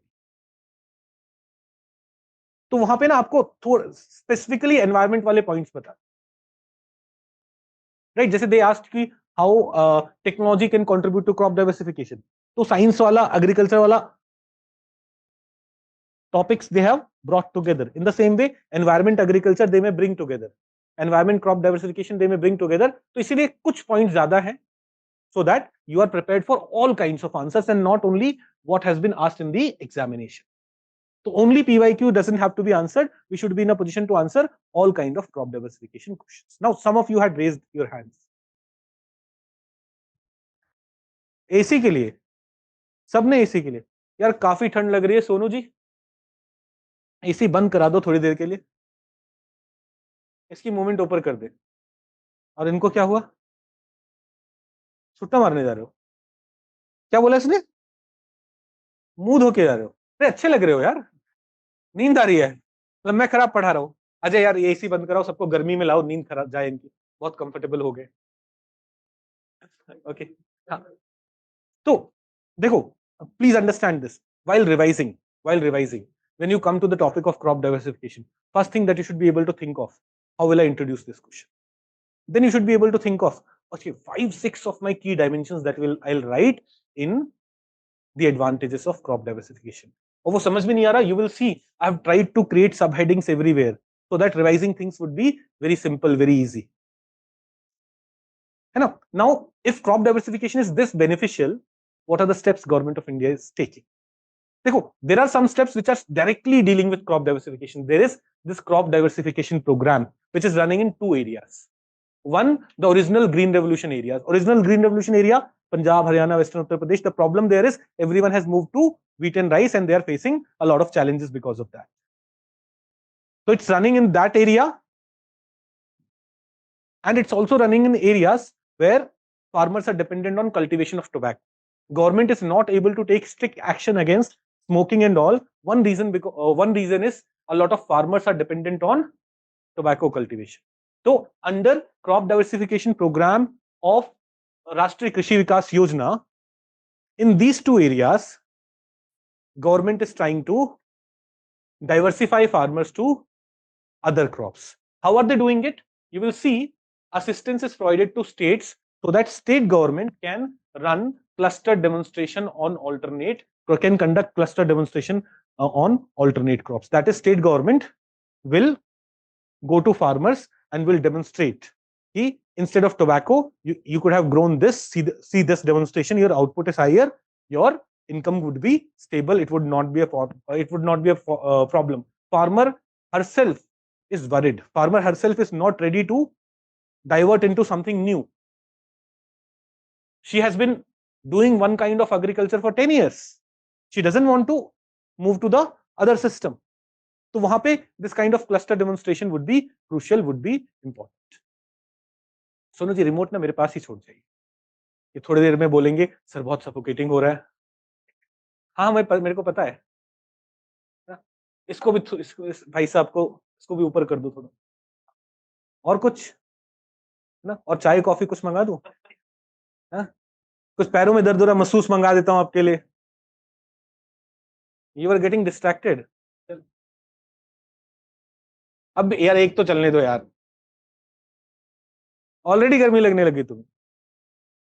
अभी तुम्हें कल आंसर लिखवाएंगे, फिर देखते हैं कितनी गर्मी है. चलिए let's come back. Please understand crop diversification क्या होता है. We have clarity. Crop diversification के एडवांटेजेस क्या होते हैं. We have clarity. Steps which have been taken by government of India. One such step is crop diversification programme. कितना simple नाम है प्रोग्राम का. To promote crop diversification we have crop diversification programme CDP, which is a component of Rashtriya Krishi Vikas Yojana, focused on two areas. What is being done? State government is provided fund so that they can conduct cluster demonstration programs in these two areas. Fine. Do we have clarity about one key thing that is being done to promote crop diversification? Now there are certain other things. Through price policy also, government is trying to diversify farmers into other things. For example, after 2015, the MSP for pulses have increased a lot. As MSP increases, farmers tend to go towards more cultivation of pulse. Same has happened in the case of millet or oil seeds. Another mechanism which government is using to help contribute to crop diversification. Third is Pradhan Mantri Fasal Bima Yojana. You'll ask, sir, how Fasal Bima Yojana is contributing to crop diversification? देखो, Fasal Bima Yojana में we have increased the number of crops which get covered. So now if farmer moves to a new kind of crop, and let's say the crop fails, if the farmer is covered under Fasal Bima Yojana, farmer is ready to take this risk. Will it contribute to crop diversification? Yes. So this Pradhan Mantri Fasal Bima Yojana indirectly is also contributing to crop diversification. So these are some of the initiatives which are there. What is the situation of crop diversification in the country? Ab dekho, there is no empirical study, recent empirical study to talk about what is the situation of crop diversification. One study that came in Economic Survey of India in 2017-18 was where Economic Survey of India spoke about index of crop diversification, where it says that for India as a whole, crop diversification scenario appears to be stable throughout the period. That is, in general, crop diversification situation remains stable. It's not increasing a lot, it's not decreasing a lot. We may think, yaar, ye to sahi cheez hai. Nahi. Because we have moved to so much of monoculture, crop diversification situation not improving is not a good thing. Are we getting it? So, ab jaise hum we were talking about कि यार one way of introducing an answer is by giving definition. कि crop diversification क्या है, हमने उसे define किया, and then we came to advantages. You could have also used this in your introduction. कैसे? You could have said, as per Economic Survey of India 2017-18, the index of crop diversification says that India as a whole, for India as a whole, the crop diversification scenario appears to be stable throughout the period. It shows that India mein crop diversification is not increasing. It needs to increase because crop diversification has several advantages. Question is about what are the advantages of crop diversification. So you could have used this also in introduction. ये आपके answer में relevant नहीं है, यहाँ पे डालने की जरूरत नहीं थी. I've included it here so that this could be one of the ways which you could have used in your introduction.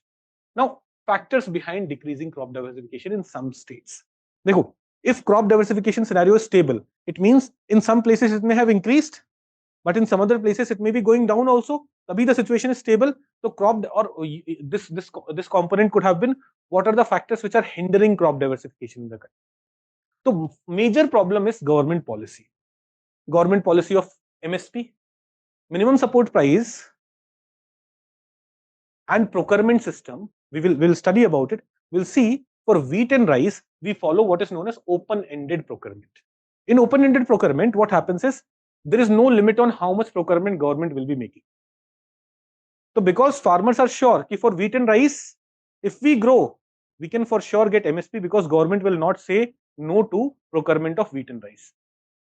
Whereas that's not the case with pulse, that's not the case with millet, that's not the case with oil seeds. वहां पे procurement is limited. जितना government को required होता है, procurement is made only to that extent. So one problem is this MSP and procurement regime where for wheat and rice we go for open-ended procurement. Then there is the issue of lack of awareness among farmers about the benefits of crop diversification. In fact, farmers often perceive diversification as a risky endeavor. If you go and ask a farmer in Punjab ki yaar, go away from rice, that farmer would say, I have been growing rice since last 20 years and it has been giving me money, giving me profit. You want me to grow millet? I don't know what will be the price of millet. I don't know how cultivate kaise karna hai, what are the nutrients required. I don't want to take that risk. So second problem, one problem is government policy. Second problem is farmers being not aware of the benefits of crop diversification and the challenges, disadvantages which monoculture is creating, the problems that it is creating. Then increase cost due to initial investment. When you diversify, suppose you have been growing rice and wheat for so many years. You have machines associated which are needed there. You have skills which are needed there. Now government asks you, diversify. You'll need different kind of harvester, you'll need different kind of machines. So initial investment is also there. That investment also discourages farmers to diversify into other crops. And then input availability also becomes a challenge. See, for rice, farmer will use nitrogen chahiye usse bahut sara, a lot of urea. But for other crops, specialized fertilizers would be needed. When we'll study the fertilizer sector, we'll see that those specialized fertilizer market in India is not that well developed. Awareness is also not there. Proper seeds may not be available. For rice and wheat, we have high yielding varieties available. And thus productivity during Green Revolution, after Green Revolution, productivity has increased because of the good quality of seeds, good quality of fertilizers being available. But that is not the case with other crops. In tropical, जैसे we will study about oil seeds. While studying about oil seed, we'll talk about palm oil. The government has been taking many steps to promote the production of palm oil in the country. One major problem that we face is palm oil के लिए जो initial plant चाहिए ना, good quality plant is not available. So input is another issue, because when you diversify, you also have to change your input. So availability of input is another issue which is hindering the crop diversification situation in the country. So there is government policy, there is lack of awareness within farmers, there is increased cost, and even for farmers who are ready to invest this, do this initial investment, the input availability may be a challenge. The factors which are hindering crop diversification in the country. अब ना यहाँ पे एक चीज तो ऐसे समझो, one point that you can always write is most of the land holdings being small and marginal. See, when a farmer has a small and marginal land holding, farmer is not ready to experiment with other things. उसका income already बहुत कम है. he's not ready to take risk. That also becomes a factor. So यहाँ पे we have talked about 4 points, but one point which is automatically going to be there is that 86% of our land holdings are small and marginal, which discourages investments. That could be another point that could have been written. What are the factors which are hindering crop diversification? Do we get it? Do we understand it? Now, if you go to the question, what was the question? Question was, discuss the key advantages of crop diversification in agriculture. What are the factors hindering crop diversification in the country? हमने उतना बता दिया है. Now, depending on word limit, depending on how much space is left, you may write a way forward, or while concluding, you can summarize that way. Are we getting it? अगर ये 10 number का question था और आपने इतना लिख दिया है, you will see that you would have already completed, used 150 words. You just want to write a conclusion at the end. In conclusion, you could have briefly mentioned, therefore, we need to rationalize MSP, increase funds available with the farmers, जो steps लेने हैं to deal with the challenges in order to ensure that crop diversification increases in the country. But if you have space left, if you have time left, up for a 15-mark question, you have 11 minutes, and suppose you have completed everything that we have just discussed in 7-8 minutes, means you have time to write a proper way forward. In that case, way forward has not been asked here, please understand. And so in that case, we'll write a proper way forward. How do we deal with these challenges? And first, we spoke about MSP being a problem. We'll talk about improving the MSP system, rationalizing the MSP system. How to rationalize it? उसको wheat and rice के लिए slowly grow करो, and grow it faster for pulse, millets, oil seeds, etc. That's one thing that we'll need to do on priority if we have to promote crop diversification. Second, enhance soil health card and other such initiatives, so that farmers are made aware here for your soil you can get the best output from this kind of crop. Lack of awareness within farmer was a challenge. So soil health card or the extension services, जहां पे farmers are being trained, farmers are being given this cluster demonstrations, would be crucial to reduce the tension that farmer would get when he's asked to diversify. Then enhancing access to inputs. Initiatives like mechanization, micro irrigation, etc. can also contribute to crop diversification. Why? Because sometimes like not enough water being available, not enough labor being available becomes a factor which hinders diversification. So initiatives to promote micro irrigation, initiatives to promote mechanization will also need to improve. Then using emerging technologies. Crop diversification may, how using emerging technologies, we will see. We will talk about it in the coming section, because one of the questions that was asked was how emerging technologies can contribute to crop diversification. But यहाँ पे the question is not specifically about emerging technology. We'll just write one line: emerging technologies like mobile apps. Mobile apps से क्या farmers can be made aware? Can they be trained? Yes. Machine learning, artificial intelligence. Using that, right crop can be predicted based on the situation. Machine learning, artificial intelligence, data analytics can also be used for expecting what will be the demand 6 months down the line. इस crop का demand ज़्यादा रहने वाला है तो farmers can be encouraged to move to that crops. Things like precision agriculture can reduce the input cost by reducing the amount of fertilizer being used, amount of water being used, and thus can be used to encourage farmers to move towards diversification. And in general, promoting awareness. Here हमने apps वगैरह की बात करी है. The कृषि विज्ञान केंद्र do demonstrations. NGOs can play a role here. Various government initiatives, like we can have a flagship initiative by government specifically focused on crop diversification. Right. So Policymakers, agricultural institutions, market stakeholders, they need to collaborate to create an enabling environment that supports and incentivizes crop diversification in agriculture. All of them need to work together to ensure this diversification. Now, if we come to the second question, what are the present challenges before crop diversification? I'm not giving a separate intro. Intro mein you can define what crop diversification is, or you can talk about the data, that economic survey of India ka context, you can talk about that. What are the present challenges? Challenges we have just discussed in the previous question. What are the challenges which are hindering crop diversification? Did we cover?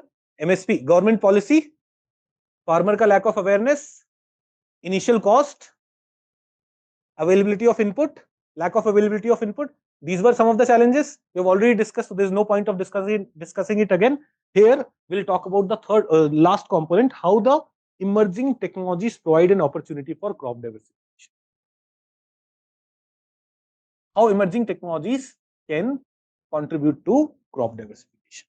Though we briefly spoke about it in the previous question, where we were just writing one line in way forward, we were writing various mechanisms which can contribute crop diversification. One thing was emerging technologies playing a role here. Here our entire answer will be focused on how emerging technologies will be enhancing crop diversification. Though mobile apps and increased penetration of internet can be used to make farmers more aware about the benefits of crop diversification. Awareness wala issue resolve kiya jayega.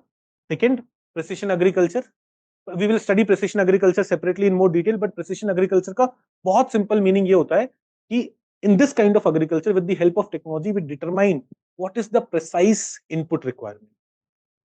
Water, don't give a lot of water. Precisely जितना पानी चाहिए सिर्फ उतना देंगे. Fertilizer, don't put a lot of fertilizer. If this soil and this crop needs this much potassium, this much nitrogen, this much zinc, only that much quantity is given. In this way, what happens? Input cost is reduced. Right? In this way, land degradation is reduced.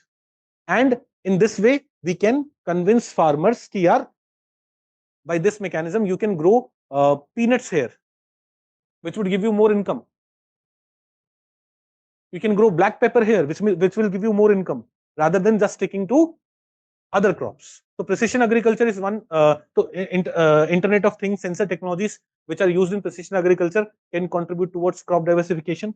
Then agri robots in places where labor becomes a hindrance. हमने बोला input becomes a hindrance sometimes. Suppose some crop is more suitable for an area, but farmers are not growing it because that requires a lot of labor. Emerging technology, can we talk about robotics and artificial intelligence? In future, robotics and artificial intelligence will take up that labor intensive work and can contribute to crop diversification. Do we understand it? Please understand, yahan pe question was specifically about emerging technologies contributing to crop diversification, and that's why we are only talking about emerging technologies and not everything else. Then crop modeling and data analytics, I think we already discussed it. Genetic engineering and biotechnology, how it can contribute to crop diversification. Development of newer varieties of millets, pulse, oil seeds, jiska productivity higher hai. Why are farmers growing rice right now?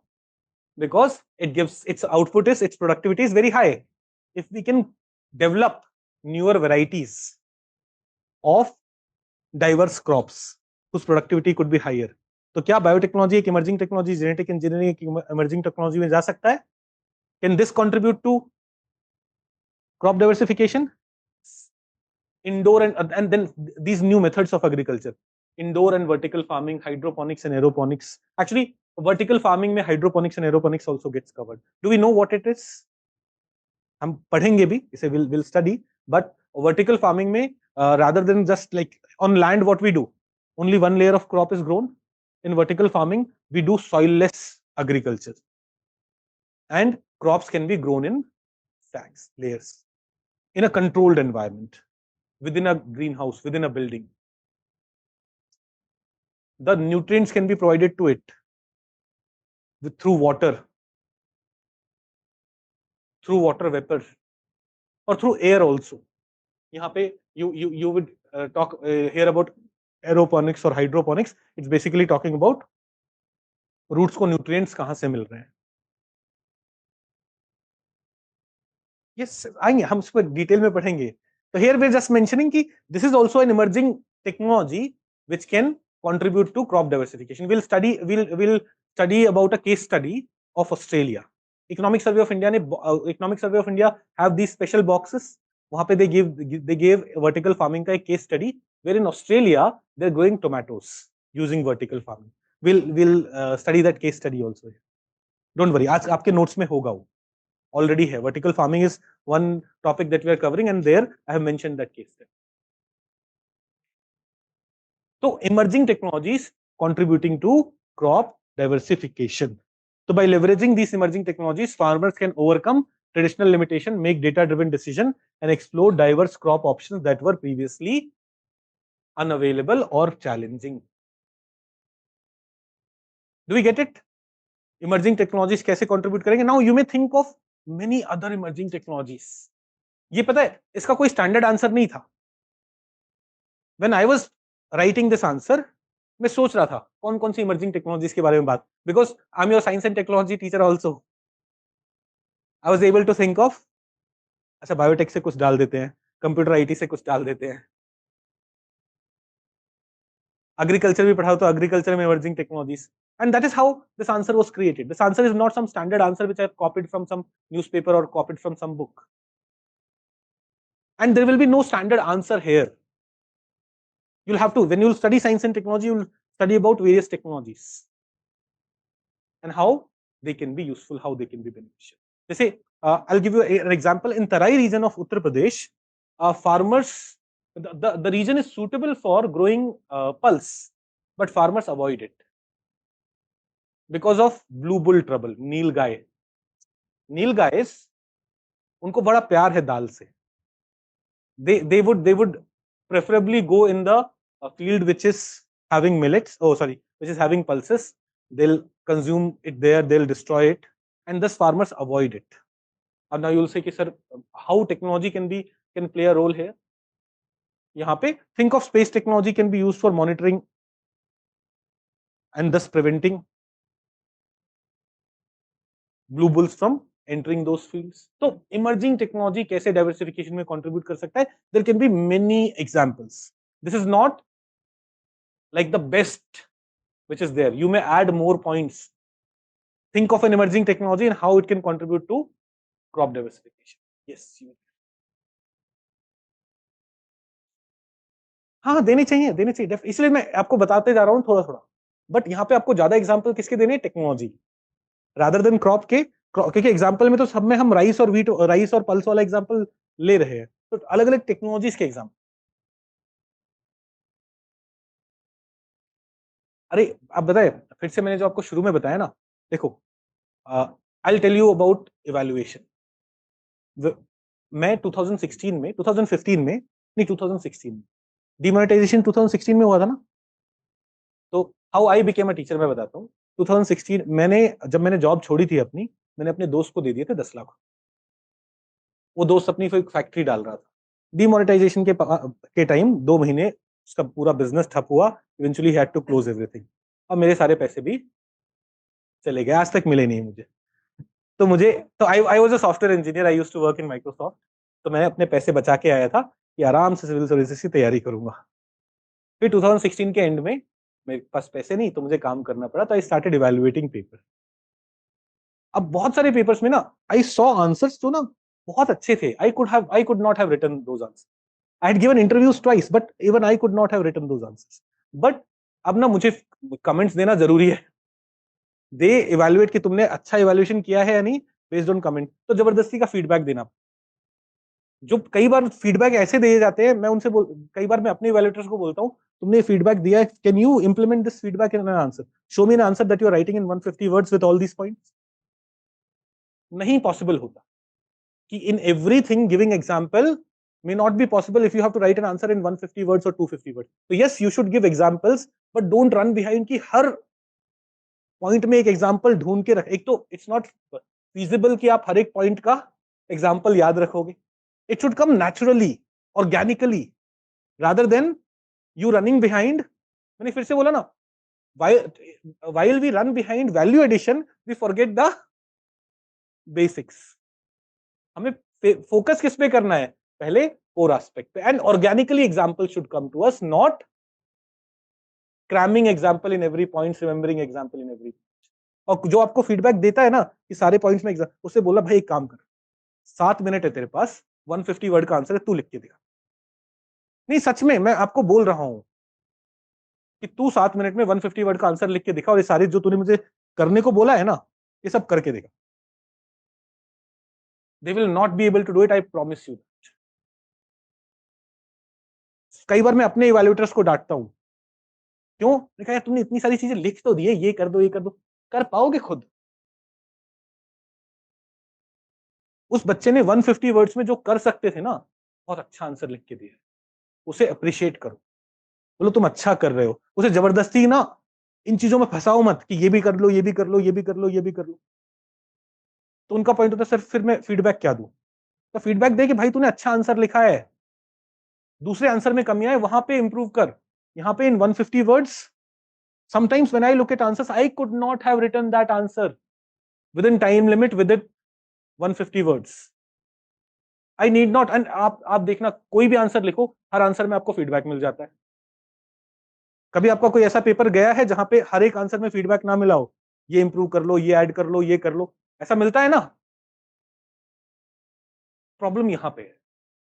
Evaluation is a major issue in civil services because teachers के पास time नहीं है। यहाँ पे student teacher ratio वो 20-30 वाला जो school में मैंडेटरी होता है वो नहीं है, and hence evaluation is generally done by fellow aspirants only, and in order to show कि यार फीडबैक दिया जाना है, they give you a lot of feedback.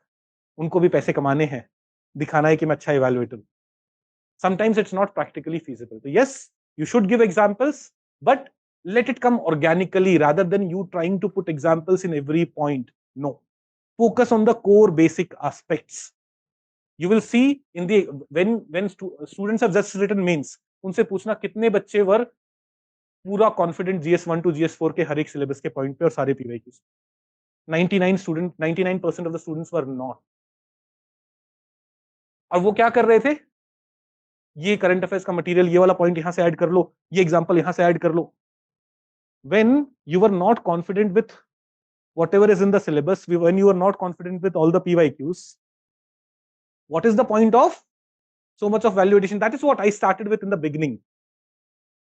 Our focus would be to make sure that you will write above average, excellent, very good answers. Fine. So crop diversification, 2 questions हमने किए. Are we all comfortable here? Let's now go to the next topic, integrated cropping pattern में ही we are going to the next topic of integrated farming system. There are some online doubts. Let me first take them. Sir, crop diversification can be done in the same season in the same field. Beta, crop diversification can happen in many ways. जैसे one way, mixed cropping, intercropping, these could be mechanisms of crop diversification, or crop diversification can also be done through crop rotation. In one season you are growing rice there, in the next season you may be growing some pulse, you may be growing some millet, you may be growing some oilseed next year. That's crop rotation. That's also a mechanism of diversification. Sir, can you explain hydroponics and aeroponics? Beta, we'll एक ना topic आ रहा है vertical farming. There will go into more details there. यहाँ पे बस with the help of hydroponics and aeroponics, these are new emerging technologies, we can grow different crops because here we can control the environment. Okay, तभी पढ़ते हैं इसके बारे में, hydroponics, aeroponics के बारे में more detail. Akanksha is asking, sir, cropping pattern in various parts of the country is a direct topic in syllabus. So, would we prepare for few major crops and their temporal and spatial spread? Yes, we will do that. देखो, temporal and spatial spread कर पाना ना is very challenging. When we talk about millets, there are so many types of millets. अब कौन सा millet कहाँ उगता है ये सब याद रखोगे तो ROI would be very bad. That's why we will not do that. In general, we'll understand millet का क्या है, किस condition में suitable है, and where what is the general scenario of millet or what is the general scenario of pulses, but not in detail about every crop. We'll just do it for rice. We'll study millet, but not its temporal and spatial distribution, because millet constitutes of many different crops. We'll study pulse, but not its temporal and spatial distribution, because pulse itself consists of many crops, and we have seen in the PYQs, they haven't asked a single question on that. So ROI would be very bad if we start doing मसूर दाल का ये situation है, मूंग दाल का ये situation है, चना दाल का ये situation है. If you want, I can do that, but it will not serve any purpose, right? Yes. हाँ. हाँ. Yes, yes, you can talk about it. You can talk about it definitely. हाँ. हाँ. हाँ, तो उसमें like in conclusion you say, but in order to use these technologies, it would be very crucial that farmers are trained, they are made available these technologies in a very affordable way. इस तरह से आप conclude कर सकते हो. यहाँ पे हमारा focus क्या था कि how technologies can contribute to crop diversification. Focus was that now in order for this to be used, अभी मैंने बोल तो दिया precision agriculture, मैंने बोल तो दिया robotics, but how many farmers would actually be able to use it? तो यहाँ पे while concluding you could have said कि while these technologies are very useful, but in order to ensure that this is used in India, we will need to make these technologies available to our farmers at affordable prices and train them to use these new technologies. हाँ, उसमें देखो again, if it is asked कि आप कैसे उस technology का penetration बढ़ाओगे, then you can talk about 10 different ways. कि कृषि विज्ञान केंद्र रोल प्ले कर सकते हैं, self help group role play कर सकते हैं, एफपीओस रोल प्ले कर सकते हैं, कोऑपरेटिव सोसाइटीज रोल प्ले कर सकते हैं. A lot of those things can. Okay. Now, अब गर्मी नहीं लगने लगे आपको? नहीं? हाँ यार, बोरिंग लोग. Integrated farming system. Let's come to integrated farming system. यहाँ पे भी we have divided integrated farming system into two questions. पहला है how far is integrated farming system helpful in sustaining agriculture production? तो basically agriculture sustainability and integrated farming कैसे related? एक question ये है, ठीक है. Then in the second question we may be talking about what are the factors which are hindering integrated farming and what can be done. तो इससे हमारा पूरा टॉपिक कंप्लीट हो जाता है. First, the way we did what is crop diversification? We define crop diversification. ऐसे ही we should be in a position to explain what is integrated. देखो नाम में ही है, इंटीग्रेट करना अलग अलग फार्मिंग प्रैक्टिसेस को एक ही सिस्टम में इज इंटीग्रेटेड. तो एग्रीकल्चर में you have animal husbandry, agriculture में यू हैव क्रॉप्स, एग्रीकल्चर में you also have fishery sector, agriculture में you also have agro forestry, है ना. एक से ज्यादा चीजों को इंटीग्रेट करके साथ में करना is integrated farming. Did we understand what is integrated farming? Will look at a technical definition that we'll be able to use in our answer, but in simple terms, integrating multiple agricultural practices into one. So integrated farming system is a comprehensive farming approach that combines multiple agriculture activities and components within farming system, within one system. Are we getting what is integrated farming? तो एक farmer जो गेहूं उगा रहा था, that farmer also starts running a dairy and uses the output of the waste from wheat as input here in the dairy sector and the waste from dairy sector as an input here. This is kind of integrated. This farmer may also have a like suppose this is a rich farmer, इसके पास बहुत सारा land है, a small part of the land he may convert into a pond where fishery activities can happen. Where fishery activities can happen. Now he may use some input from waste from here as input for fishery and waste from fishery sector as input here. जैसे fish if you know how fishery activities happen, they will have water, they will put some fish in it, those fish would multiply, they will excrete, all that thing is going where? In that water only. So after they have harvested fish, they remove the water, but that water is full of fish excreta, dead bodies, etc., and thus are full of nutrition. So that water, if used in irrigation, can add a lot of input to our farmland.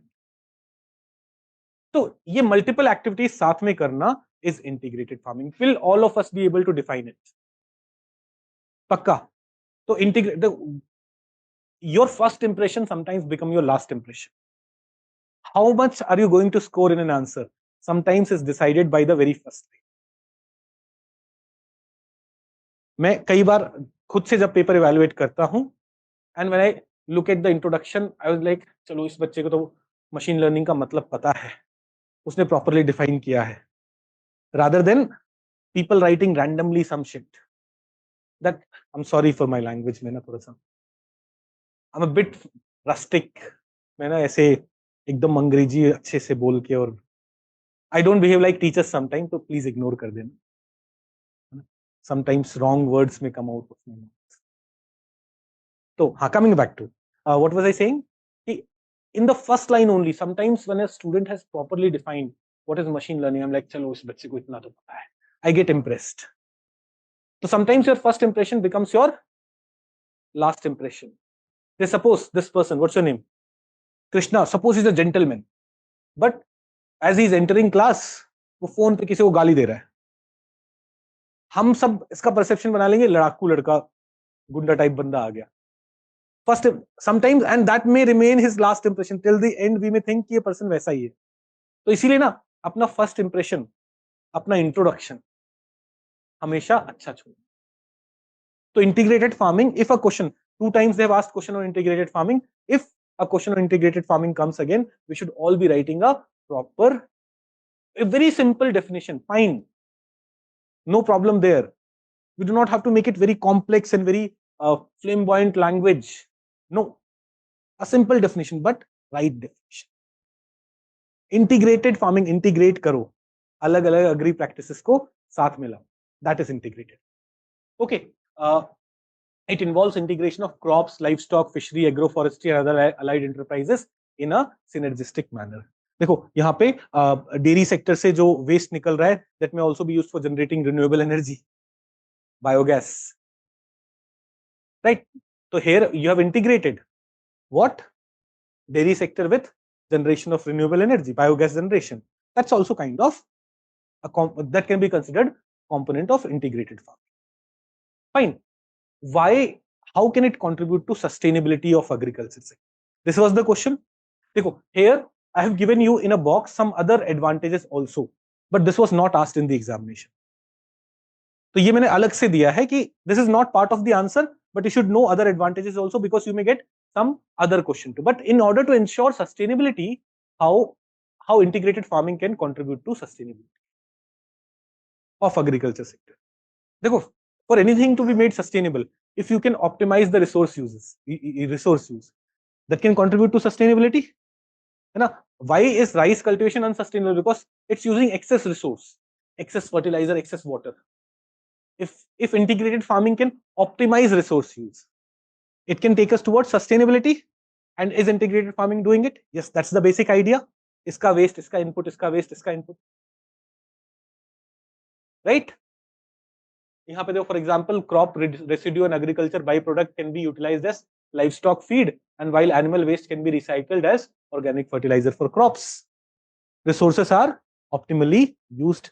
Will it contribute to sustainable agriculture? Yes. Second, nutrient cycling and soil health. Livestock manure and crop residue service, organic fertilizer. Integration of leguminous crops in crop rotation. When we are talking about integrated farming, we can add other dimensions also कि यहाँ पे हम crop rotation भी कर रहे हैं in this system. It may lead to increased fertility of the soil. Then pest and disease management. How pest and disease management can happen in integrated farming. Sometimes when you are doing integrated farming, you have a main crop.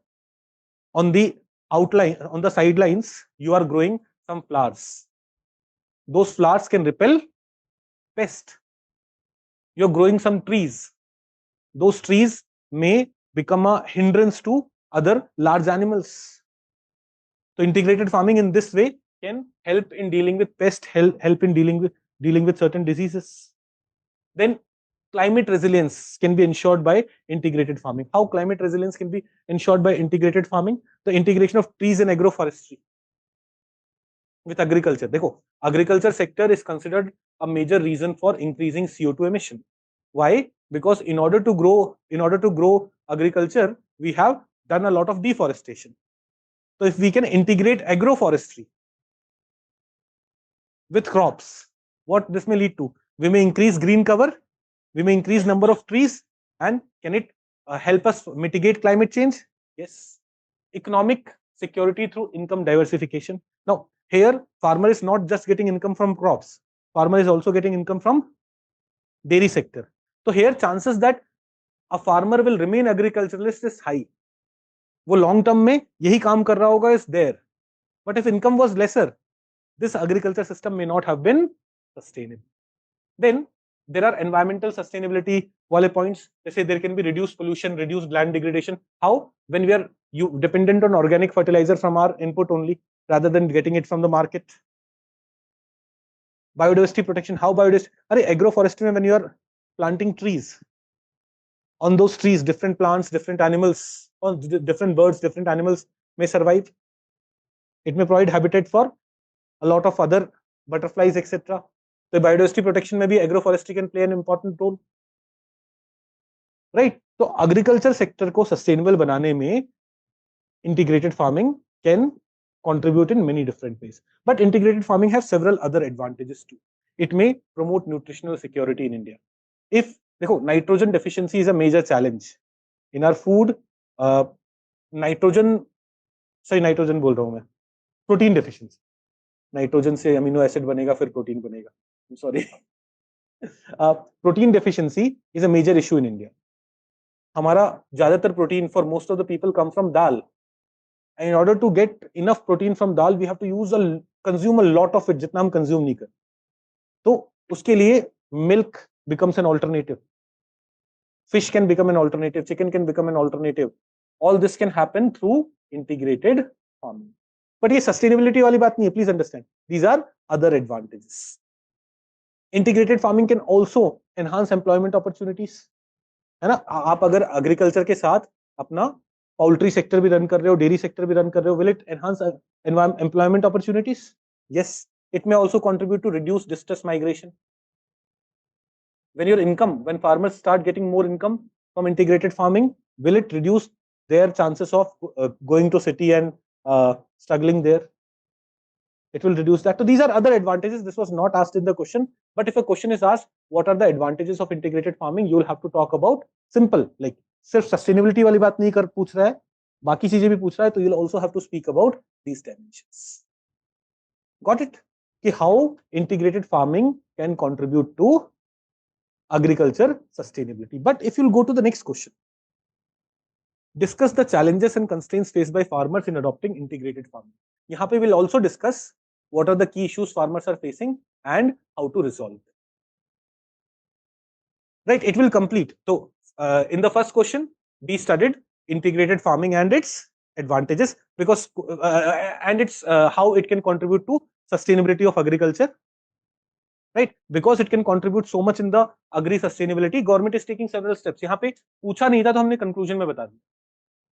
While concluding, we said, keeping these advantages in mind, Indian Council of Agriculture Research, along with various central and state agriculture universities, have developed many different integrated farming system models. Like in different parts of the country, in different system, different kind of model will be suitable. For example, if you will go to West Bengal, वहाँ पे integrated farming where fishery is integrated will be more possible because of more water availability and all.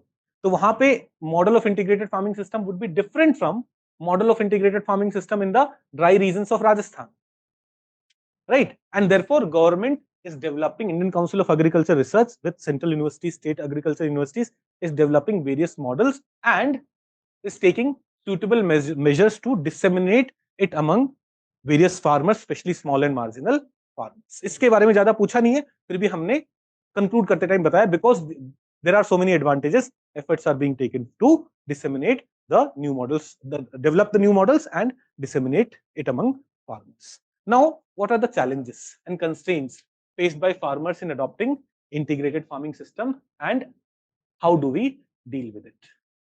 तो आते हैं definition. तो introduction is clear, sorted for us. Definition say we can introduce this question. What are the constraints, what are the challenges? सबसे पहले तो वही है, Small and 86, more than 86% of our land holdings are small and marginal. अब एक waste Bengal जाते हैं, वहां पे एक फार्मर है who has 1 hectare of land, and we tell that farmer, you convert a part of this land into a pond where fishery would be done. बोलेगा भाई छोटा सा लैंड है मेरा, है ना, plus I don't have this much income कि मैं इतना इनपुट लगा पाऊं, I won't be able to do it. But a rich farmer would have been able to do it. So one major limitation which is hindering integrated farming system is small and marginal land holding.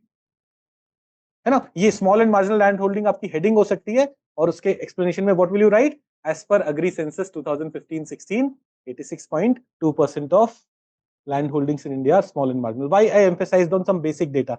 I told you in every question, चाहे वो diversification वाला question था, integrated farming वाला question था, 1 challenge that we'll face. In fact, when we spoke about the challenges faced by agriculture sector, what was the first point that we wrote? Small and marginal land holdings. Second point में we spoke about inputs, उसी में irrigation and other things we spoke about. Then we spoke about marketing and other aspects. But small and marginal land holding is a major issue. Do we understand this? तो अब question पूछा गया integrated farming system में क्या constraint है, आप what are the constraints which are hindering integrated farming system? The question was, what are the constraints which are hindering crop diversification? There also you could have talked about this. What are the constraints which are hindering anything else? Micro irrigation को क्या hinder कर रहा है? One point would be, अरे most of the farmers are small and marginal, they do not have enough money to buy equipments for micro irrigation. है ना, sprinklers खरीदना, ये सब करने की पॉसिबिलिटी फिजिबिलिटी नहीं है. तो small and marginal land holdings एक पॉइंट जो हमने पढ़ लिया है, we will use it in almost every issue of agriculture. Contract farming क्यों ज्यादा नहीं कर पा रहे हैं, अग्री मार्केटिंग में भी एक हिंड्रेंस होता है कि मेरा प्रोडक्शन इतना कम है, I am not able to go, my product is not in demand by big players, and thus in solution we'll always talk about how this problem should be resolved. We'll talk about enhancing or improving the functioning of cooperatives so that more farmers can come together, setting up more FPOs so that again more farmers can come together. The problem of small and fragmented land holding could be dealt by either making farmers come together or consolidation of land holding. Consolidation of land holding has happened in the past.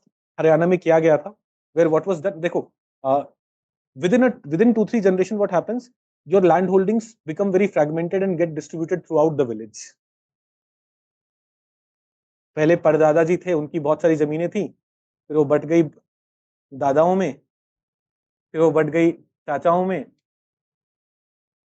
फिर वो बटेगी इस generation में. तो किसी को थोड़ा यहाँ थोड़ा वहां, उनको कंसोलिडेट एक जगह करना, that is one thing that is done. But another thing is bring the farmers together, form an FPO. Now all their land can be brought together and common practices could be done on them. Okay, but the challenge, land constraints and fragmentation, we are एक different तरीके से लिखा हुआ है, but idea क्या है? Small and marginal land. Then high initial investment. Integrated farming system में either you go for fishery or agroforestry. Agroforestry में भी जो आप plants खरीदोगे, that will be expensive. And for most of the farmers who are small and marginal, doing this will be a challenge. Lack of knowledge and skill. आप बोल तो रहे हो फिशरी करना शुरू कर दो, but how many farmers have actually done it in the past? They haven't. किसका है? मेरे पापा का नहीं है, किसी स्टूडेंट के पापा का है.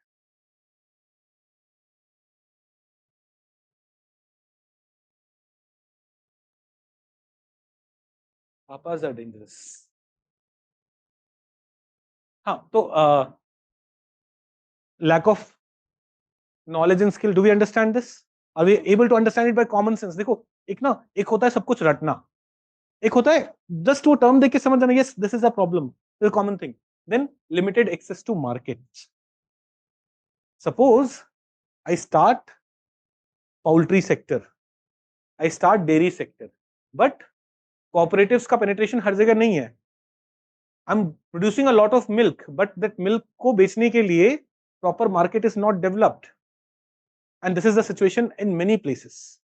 People having 2-3 buffaloes, वो अपना milk जाके खुद गांव में बेच लेते हैं या पास के रीजन में, but the moment you increase it, you need a proper market, which is you need a proper player who is collecting this milk, processing this milk, packaging it and selling it, and this may not be available everywhere.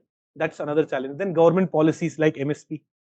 You ask farmer कि भाई integrate कर बाकी चीजें, बोलेगा कि नहीं, I'm going rice only.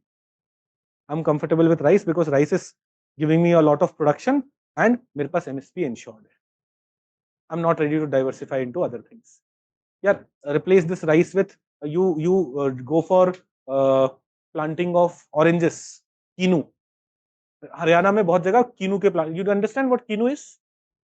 Orange, orange जैसा ही होता है ना? हरियाणा में a lot of farmers have moved to that.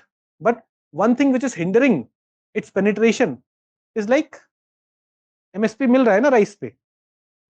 Farmers तो आके प्रोटेस्ट पे बैठ रहे हैं, एमएसपी को लीगलाइज कर दो राइस पे. विल टॉक अबाउट कहां वो सही है, कहां वो गलत है. Like we are not saying कि वो कंप्लीटली गलत है, we are also not saying वो कंप्लीटली सही है. In the same way government is not completely wrong, not completely right. There are issues, we'll understand that. Then cultural and social factors. Traditional farmer practices, social norms and cultural belief can pose challenge to the adoption. जैसे go to Haryana, farmers are like हम खुद ही vegetarian, हम fishing थोड़ी fishery activities में involve नहीं होंगे. Those kind of things also become a hindrance in integrated farming. Right? So how do we deal with it? पहला, what was the first problem? Small and marginal land holding वाला. तो वहां पे one thing that we can go for is land consolidation. It has been done in the past, but it suffers from a number of challenges. यहाँ पे we do not have to worry about, because we're not writing an answer on land reforms. When we'll write an answer on land reform, there we'll talk about कि land consolidation also suffers from many challenges. Here we are writing answer on integrated farming. So we'll say कि one thing that we can redo is land consolidation. Second round of land consolidation can happen in the country. Second, if land cannot be consolidated, let's bring farmers together. Create more farmer producer organizations, FPOs. Ensure that through cooperatives, farmers are coming together, they're combining their land holding. When they combine their 1 hectare के बहुत सारे land together, the integrated farming would become easier. But वहां पे proper cooperation framework should be there. Again, if we were studying cooperative farming wala topic, there we would have said there are many challenges there also. But here, because we are studying integrated farming and the problem is small and marginal land holding, so we are just mentioning कि this can be a solution. Then work on access to affordable credit and subsidies. Small and marginal farmers, one topic that we'll study in agriculture is agri credit में problems क्या क्या है. And we will see agri credit में major problem is most of the agri credit goes to rich farmers. Agri credit में skewedness है, कौन से farmer को जा रहा है, कौन से region में जा रहा है. South India में you will get a lot of agri credit, whereas if you go to Northeast India, agri credit is very less available in very less quantity. Right? So we have to increase penetration of agri credit. शुरू में पैसा नहीं होना एक challenge था ना integrated farming का, उसका ही सॉल्यूशन बता रहे हैं. Ensure that affordable loans are available. How will that be available?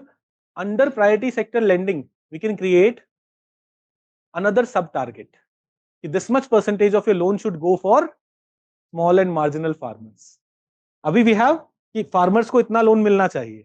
18% of the priority sector lending loans should go to agriculture sector. वहां पे if we can create a sub target कि this much percentage should go to small and marginal, this may increase penetration of loans for integrated farming for small and marginal farmers. Then increase availability of affordable quality seeds, livestock breeds, fertilizer, feeds, etc. Up when you have to go for integrated farming, you should have good quality of good breed of cows, buffaloes. You should have good quality of fish seeds, etc. So we have to increase its availability. Only then farmers would be able to go towards that. Training and extension programs. Another problem was my lack of awareness. मुझे पता ही नहीं है कैसे करनी है fishery.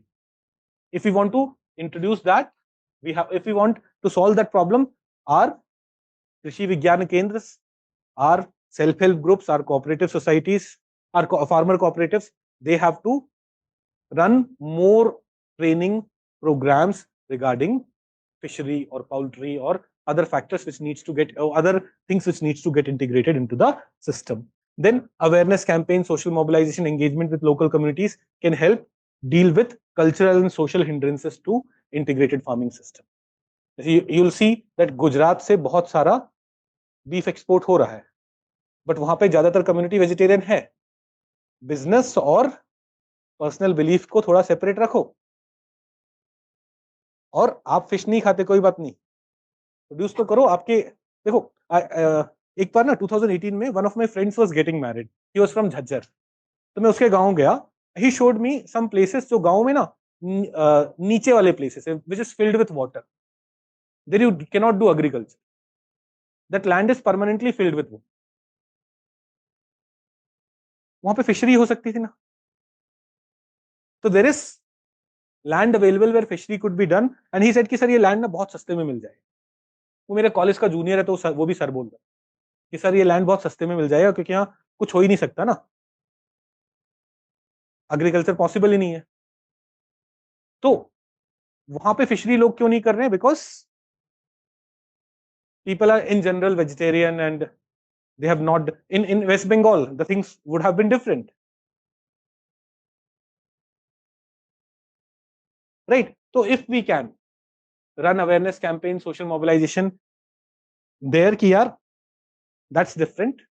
We are don't eat it, but do this from the purpose of business, or hire workers, laborers who will be running it in your field, in your land, in your area. It is feasible to do fishery.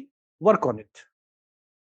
मेरा वो दोस्त अभी नाबार्ड में है. He is planning to quit his job and start a fishery business only. He is realizing because there's a lot of scope. 2020-21 में हमने बहुत discuss भी किया था कि that's one thing that we can do. Opportunities हैं, so we have to become a bit broad-minded. We have to make our farmers become a bit broad-minded कि छोटी-छोटी चीजों की वजह से अपना लाखों का नुकसान मत करो. And then more research and development to develop unique sustainable IFS system. We have seen Indian Council of Agriculture Research is developing various models and disseminating it. That further needs to be intensified. More unique models could be created which can be beneficial in different parts of the country. So collaboration among farmers, research institutions, government agencies, civil society organization is crucial to provide the necessary guidance, resources and support for farmers to successfully adopt and implement integrated farming system. So with this you will see that any question which comes on integrated farming system, क्या है उसके advantages, क्या है उसमें problems, क्या है, how can we resolve those problems, all the aspects would be taken care. Do we get it? Do we understand it? Are we all clear about what is integrated farming system? Okay. Now let's go to, अब ना छोटे छोटे कुछ topics हैं. UPSC have not asked question on them. They've asked question on integrated farming. So I want you people to be ready with precision farming also, vertical farming also, multi-layered farming also, so that in case they ask it, we are ready. But ये छोटे छोटे एक एक page में आपने देखा होगा, एक एक पेज में छोटे छोटे टॉपिक्स हैं, so that you are ready with it. है ना? Simple definition. What are the advantages? What are the challenges? How do we deal with those challenges? Let us quickly deal with these. Let me first take this online doubts.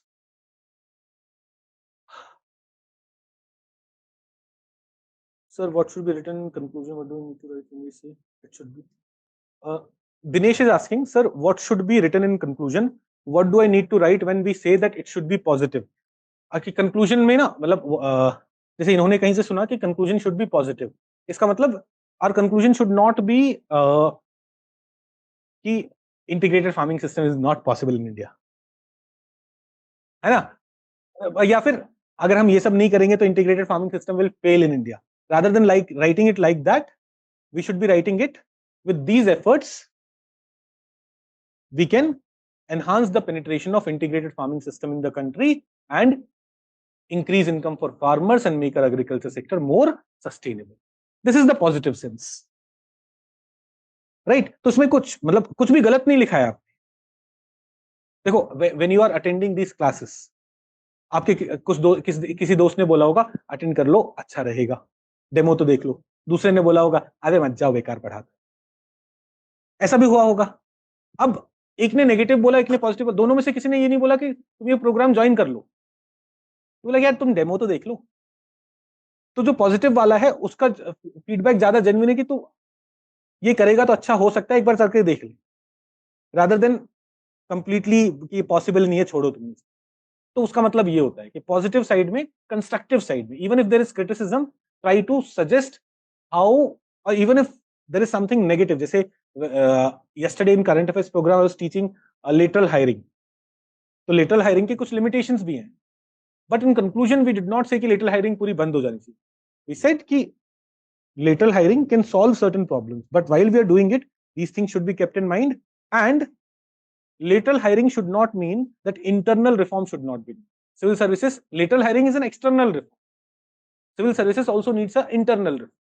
So while we criticize lateral hiring, we also suggested how the problems of lateral hiring could be reduced and it can solve its issue. तो वो positive sense, rather than saying कि lateral hiring, जैसे newspaper articles में होता है ना, editorials में, lateral hiring should be dropped all.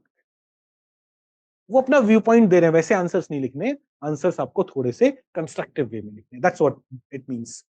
Okay, Swayam is saying, sir, can we add in conclusion point like putting efforts towards above mentioned way forward we can achieve? हाँ हाँ definitely. ऐसे देखो, we will, अभी we in every class we are going to cover 8 to 10 topics. So you are going to in 100 classes you are going to cover 1000 topics. तो अभी आज हमने सीखा कि इंट्रोडक्शन कैसे लिखें. ऐसे ही कंक्लूजन में अभी हम जनरल कंक्लूजन लिख रहे हैं. Will also study, will also understand what are the different ways. जब कुछ समझ में नहीं आता कंक्लूजन कैसे लिखो. Will come to all these things, जहां पे मेक इन इंडिया, आत्मनिर्भर भारत, इन सब की बातें कर रहे हैं कि कैसे एसडीजी गोल्स के बेसिस पे, मेक इन इंडिया के बेसिस पे, in your conclusion you can add those dimensions. Will come to that. Intercropping, बेटा इंटरक्रॉपिंग क्या होता है? एक रो में मस्टर्ड उगाया, दूसरे रो में तरबूज उगा लिया, उस तरीके से इसको. या दूसरे रो में कुछ एरिया में, कुछ रोज में आपने मस्टर्ड उगाया, कुछ रो में आपने गेहूं उगा लिया. That is intercropping. Okay. So when you spoke about case study of Australia, how is case study different from an example? In example आप ना इतना डिटेल में नहीं लिखते हो. केस स्टडी में आप पूरा सिचुएशन समझाते हो कि वहां वाटर अवेलेबिलिटी नहीं थी, उस क्लाइमेटिक कंडीशन में टोमेटो ग्रो नहीं कर सकते, but still with the help of renewable energy and with the help of vertical farming, they were able to convert seawater into fresh water, and that fresh water was used, and solar energy was also used to create a greenhouse within which the climatic condition or the environmental condition was maintained, which was needed for production of tomatoes. So वैसे tomato could not have grown there, but they controlled it. जैसे wheat grow करना है, wheat grow करने के लिए आपको cool condition चाहिए ना, तो आप ओपन में ग्रो नहीं कर पाओगे. उसके लिए वर्टिकल फार्मिंग में यू में need a controlled temperature, controlled pressure, controlled humidity वाला system. We don't grow vertical farming में, don't go for wheat kind of thing. We go for vegetables or other expensive things while we are going for vertical farming. Sir 5 minutes break. अरे बेटा 20 minute में class खत्म हो जाएगी. 8 बजे, आज 8 बजे तक ही पढ़ते हैं. कल से because we have to write some answer 8:30 तक पढ़ लेंगे, बिकॉज आंसर्स भी लिखना है. In every class we have to cover 8 to 10 topics. That's the target. आज because in the beginning we did a lot of introduction and all, we may not be able to cover those many topics, but otherwise we have to do that. Okay, let's come to precision agriculture. Simple definition: precision agriculture is what? It is a technique of agriculture which uses technology to determine the exact amount of input. Fertilizer में कौन सा nutrient कितना होना चाहिए, और how much fertiliser should go, how much water should go. Do not go for flood irrigation. Only इतना humidity is needed. Sensor is saying कि now the soil is dry, at this much water. तो with the help of technology determining the exact amount of input needed for our cultivation, this kind of agriculture is known as precision agriculture. Precise is the keyword. कि precisely जितना input चाहिए उतना input. That is precision. Do we understand this? It depends a lot on use of technology. In science and tech, you will study Internet of Things.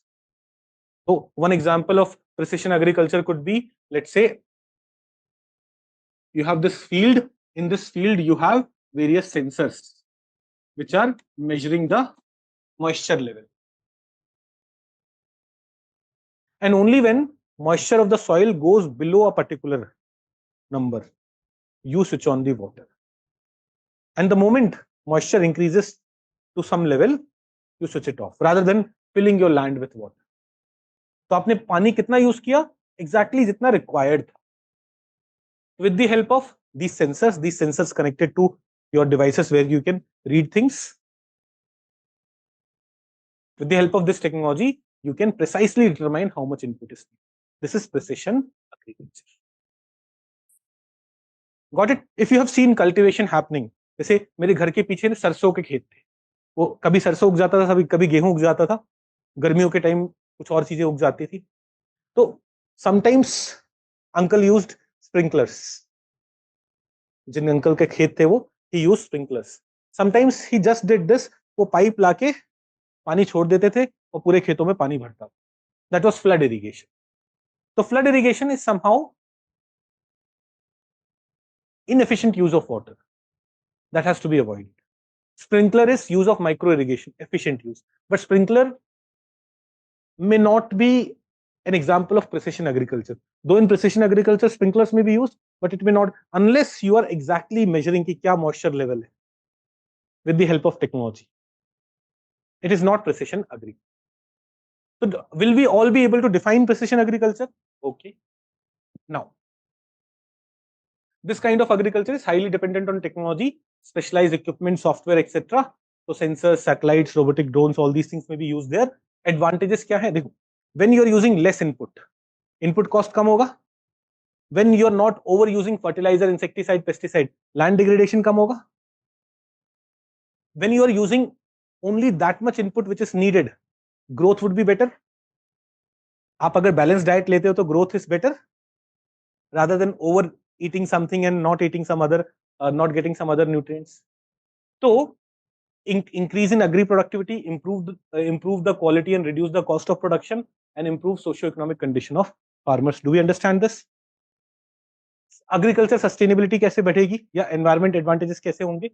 Soil degradation would be reduced, chemical application would be reduced, वो soil degradation वाले component है, and efficient use of resources.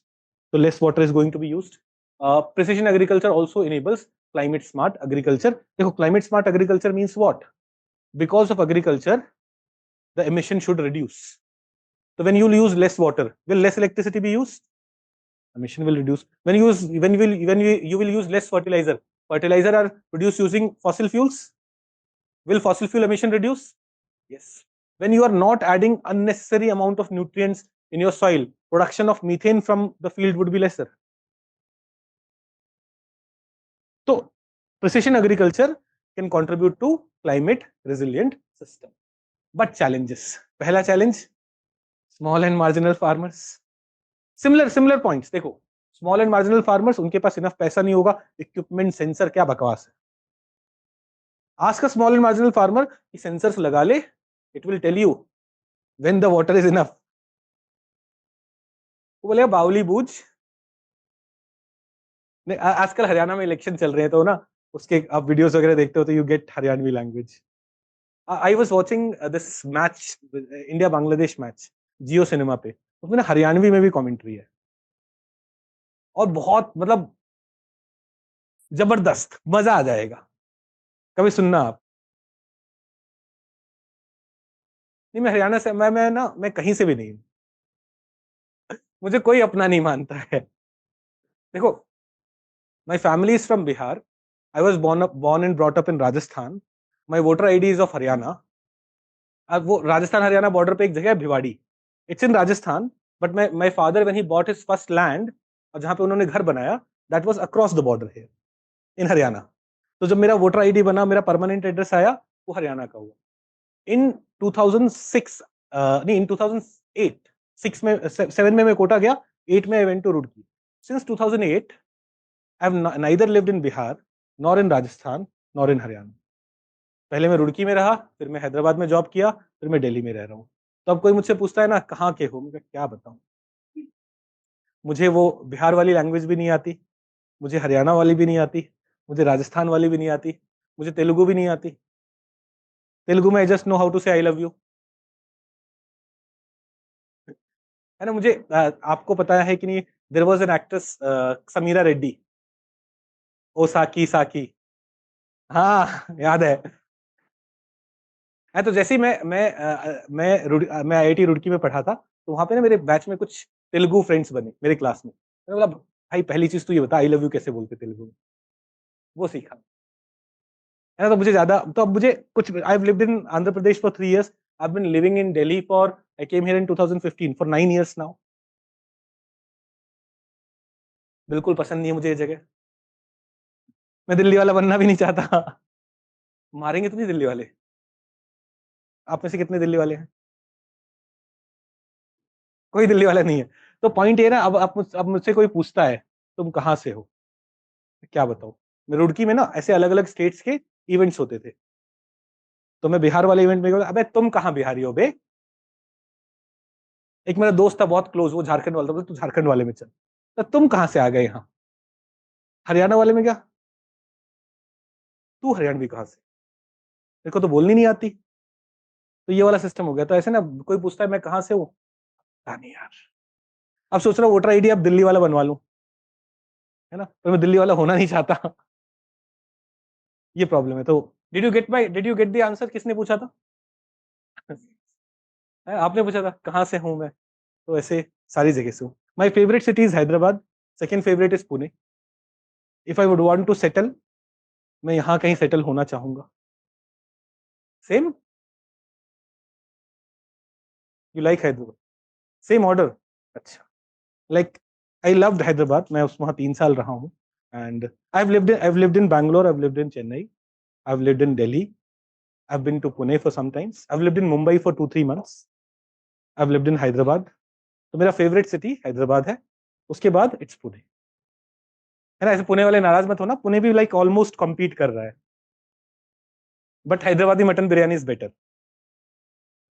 तो थोड़ा सा वो issue होता है। Let's come back. तो चैलेंजेस प्रिसिशन एग्रीकल्चर में, स्मॉल एंड मार्जिनल फार्मर्स, वो बोलेगा बावली बूझ, है ना, सेंसर लगा ले भगया से, that he may not have investment for that. वो same problems that we studied while studying integrated farming, that issue would be rare. He may not be having enough training education to deal with these equipments, economic viability may not be there, and then there is also issue of heterogeneity of cropping system and market imperfections. What is this? Dekho, if we had, like, India is so diverse, there are so many different kind of crops being grown. So when a company which wants to promote precision agriculture equipments, it develops an equipment, it's like this equipment would be suitable for this crop, will not be suitable for this crop. If you go to US, you will see for several kilometers wheat has been grown, for several for like hundreds of kilometers line से क्या grow हो रखा है, maize grow हो रखा है। तो वहां के लिए equipments banana is feasible, possible, but India के लिए बना पाना is difficult, and thus market availability for precision agriculture equipment is also a challenge. These things also hinder precision agriculture. So what can be done? एक तो है कि अभी stop exploring precision agriculture. Reality is this, but you will not write it. Identify crops for which precision agriculture could be more suitable and emphasize on those crops among farmers for precision agriculture. So identify the niche areas where crop specific PA system can be promoted. Creation of multidisciplinary team involving agri-scientists, engineers, manufacturers, economists, and farmers to study the overall scope of precision agriculture, because integrated farming is still feasible, but precision agriculture in a country where more than 86% of the land holdings are small and marginal would be challenging, and that's why we are saying first study where it is feasible. Provide support to farmers to develop pilots or models which can be replicated on a large scale, creating awareness among farmers of the advantages, benefits, and promoting agri-tech industry, so that technology, more and more technology companies would come which will be able to make affordable, easily usable devices. And as devices become more affordable, as sensors become more affordable, more farmers would be ready to And as they become more easily usable, more farmers would be ready to use it. These are certain aspects that could be taken into consideration. अब आते हैं multi-layered farming पे. देखो, multi-layered farming is different from vertical farming. Vertical farming was something like this. This is a building. इसमें you're growing tomato in this layer. Then एक और stack पे you're growing tomato. एक और stack पे you're growing tomato. You're growing tomato. You're growing tomato. You're growing tomato. This is vertical farming. Okay, we're not talking about vertical farming right now. We're talking about multi-layered farming. क्या हुआ? Only one sentence. क्या है? Same as precision study for UPSC. Only one sentence from 3 years. वो समझ में नहीं आया. Sir, for an answer 10 marker, we are supposed to write 6-7 points. एक तो ये बताओ, तुम्हें रूल कौन बना के देता है? देखो, एक टॉपर वो करके सक्सेसफुल हुआ है, दूसरा टॉपर दूसरे मेथड से सक्सेसफुल हुआ है. डोंट फॉलो एक नोशन की in a 10 mark question you have to write 8 points, in a 10 mark question you have to write 10 points, in a 10 mark question you have to write 5 points. Please understand this. मैंने कई बार ना when I see, yesterday I was evaluating papers of some students. वो class के बाद sir मेरा ये answer देख लो. In order to follow this rule, I have to write 7 points. They repeated the same point again and again in different. और वो ना पूरा आंसर खराब हो गया. And subjective answer में एक human factor is always there. So try to write like ये person परेशान ना हो. हाँ, genuine points लिखे. So less number of points, but genuine points will fetch you more marks rather than having this preconceived notion कि 7 points लिखने, 10 points लिखने, 12 points लिखने. क्यों लिखने भाई? जब बनते ही नहीं 7 points वहां पे, या आपको आते ही नहीं तो क्यों लिखने? Prepare well, write good points, but do not follow this कि you have to write at least these many points and then unnecessarily उल्टा सीधा कुछ लिखते रहो. Write less, write good, complete all the paper. कई बार हर क्वेश्चन में 10 point लिखने के चक्कर में you miss out 1 or 2 questions. That's more disastrous. For every question, follow the time limit. If it's a 10 mark question, 7 minutes में करूंगा. If it's a 15 mark question, I'll do it in 10 and a half, 11 minutes. And उसमें जितने points लिख पा रहे हो अच्छी बात है. But if in some answer you're only able to write 5 points and you don't know 6 point, कोई बात नहीं. रुको. If some time has been saved here, use it in other answers. Right? So do not go by these rigid rules. Who created this rule? Has UPSC given any guidelines? Point में लिखना है, paragraph में लिखना है, ये करना है, वो करना है. Have they said कि इससे ज्यादा नंबर मिलते हैं, इससे ज्यादा नंबर मिलते हैं? नहीं. Always keep in mind an evaluator, a 50-60-year-old person, जिसके जीवन में बहुत सारे दुख ऑलरेडी हैं. That person is evaluating your paper. And देखो, I started as an evaluator. After evaluating 2 papers, पहले 2 पेपर में ना बड़ा मजा आता है, because I used to spend 1 day in creating all the model answers. पहले फिर 1-2 पेपर evaluate करूंगा, मजा आएगा. From 3rd paper I'm like, यार same बकवास लिखी. I don't feel like evaluating. Make that person's life easy. If you want to fetch good marks, make that person's life easy. Easy का मतलब ये खाली paper छोड़ाना. So presentation, structure, all those things should make it very simple for that person to know what you have written. But if you will, in order to increase number of points, write more points, अरे फालतू लड़का आ गया. You would behave like that. Understand, there's a human factor involved there. It's not a machine ki 8 points likhe, 7 points likhe. When that person is actually reading your answer, kya bakwas likh di hai? 5 points were genuine, but suddenly you are writing some bakwas and he, yaar kya likha hai? Whereas if you knew 5 genuine points, you have written 5 genuine points, all well and good. Are you getting it? So don't, unless there is something in the notification, you don't have to. देखो, वो topper भी ना जब तक result नहीं आया था उसे नहीं पता था उसका सिलेक्शन हो रहा है या नहीं. The rank one was also preparing for preliminary examination. Right? अगर वो इतना ही कॉन्फिडेंट थे वो कि हाँ इस मेथड से तो पक्का अच्छे नंबर मिलेगा, सिलेक्शन होगा ही, तो दोबारा प्री के लिए तैयारी नहीं कर रहे होते. They have experimented with something, they have said, right? So you do not have to just strictly adhere to what they are saying. और बहुत टाइम तो बहुत बकवास बातें हो रही होती है, प्लीज अंडरस्टैंड। इस इंडस्ट्री में टॉपर्स इतने इंस्टीट्यूशन में जाके भाषण देते हैं, इस इंस्टीट्यूशन में ये अच्छा, उन्होंने उन इंस्टीट्यूशन में जीवन में कभी कुछ पढ़ा भी नहीं होता। Civil services industry is a scam, a big scam. No, I am telling you this as a teacher, I am telling you, ये इंडस्ट्री पूरा स्कैम पे रन हो रहा है। झूठे रिजल्ट्स दिखाए जाते। हमने हमने 100+ रिजल्ट्स क्लेम किए। None of the students are from interview programme. हमने अपने पहले साल से ये रूल बना के रखा है, जो बच्चा सिर्फ हमारे पास इंटरव्यू देगा, हम उसका रिजल्ट पब्लिश नहीं करेंगे। जो बच्चा सिर्फ हमारे पास प्री टेस्ट सीरीज देगा, जैसे हमारा एक समीक्षा टेस्ट होता है प्रीलिम्स में का, वो उसके बहुत सारे बच्चे सिलेक्ट होते हैं, पर जो बच्चा सिर्फ उसमें, हम उसका रिजल्ट पब्लिश ही नहीं करते। हमारे यहाँ वही बच्चा, उसी बच्चे का नाम होगा लिस्ट में, वो have either studied in foundation with us और in mains program with us. तो all the students are there. और I can guarantee you this, आप में से बहुत लोगों ने ना लेवल अप का नाम भी नहीं सुना होगा पहले, बिकॉज मार्केटिंग एडवर्टाइजमेंट इस सब से हम बच्चों के पास पहुंचते ही नहीं है। हम बच्चों के पास पहुंचते हैं वर्ड ऑफ माउथ से, अच्छा काम करके, राइट। तो डोंट गो बाय वो क्या बोल रहे हैं, कैसे बोल रहे हैं, उनको बहुत पैसे मिल चुके। और आजकल तो और अलग स्कैम चल रहे हैं, अलग लेवल पे स्कैम चल रहे हैं। पहले last year government came up with this thing ना, कि नाउ इंस्टीट्यूशन हैव टू से वेदर जब आप किसी का नाम छाप रहे हो वो पेड कोर्स में था या फ्री कोर्स में था। तो अब तक क्या करते थे, वो फ्री में सब दे देते थे। अब institution have started doing this, mains का सारा प्रोग्राम 500 रुपए में ले लो। हाँ हाँ, they have done it. Some of my students जिन्होंने, जो इस बार मेंस दे रहे थे, they were writing test with me, but they said कि सर मेरे को ना इस इंस्टीट्यूशन ने 500 रुपीज में essay program, mains test series, crash course सब दे दिया। मैंने कहा बेटा क्यों दिया? तो पता नहीं सर, 500 रुपए में सब दे रहे हैं वो सब। मैंने कहा क्यों दे रहे हैं? क्योंकि you have given interview in the past, you have high chances of getting selected. पहले वो फ्री में दे देते, तो अब वो बता पाएंगे कि आप उसके 4 कोर्स में इनरोल थे, ये नहीं बताएंगे कि वो 500 रुपए में दिया था, ऑलमोस्ट फ्री में दिया।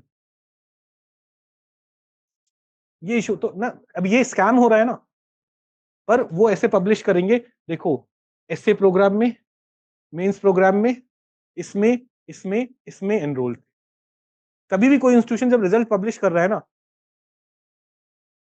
पहले हम ये आइडेंटिफाई कर सकते थे interview guidance programme, interview guide, but now they have started doing this.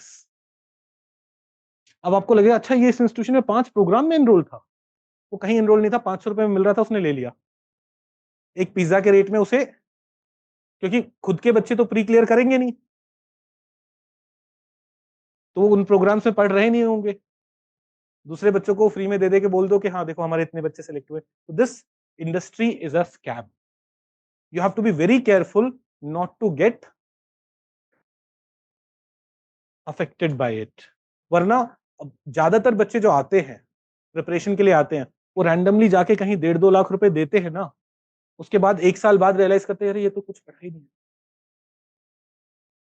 क्योंकि उन्होंने फुल पेज एड्स देखे यार।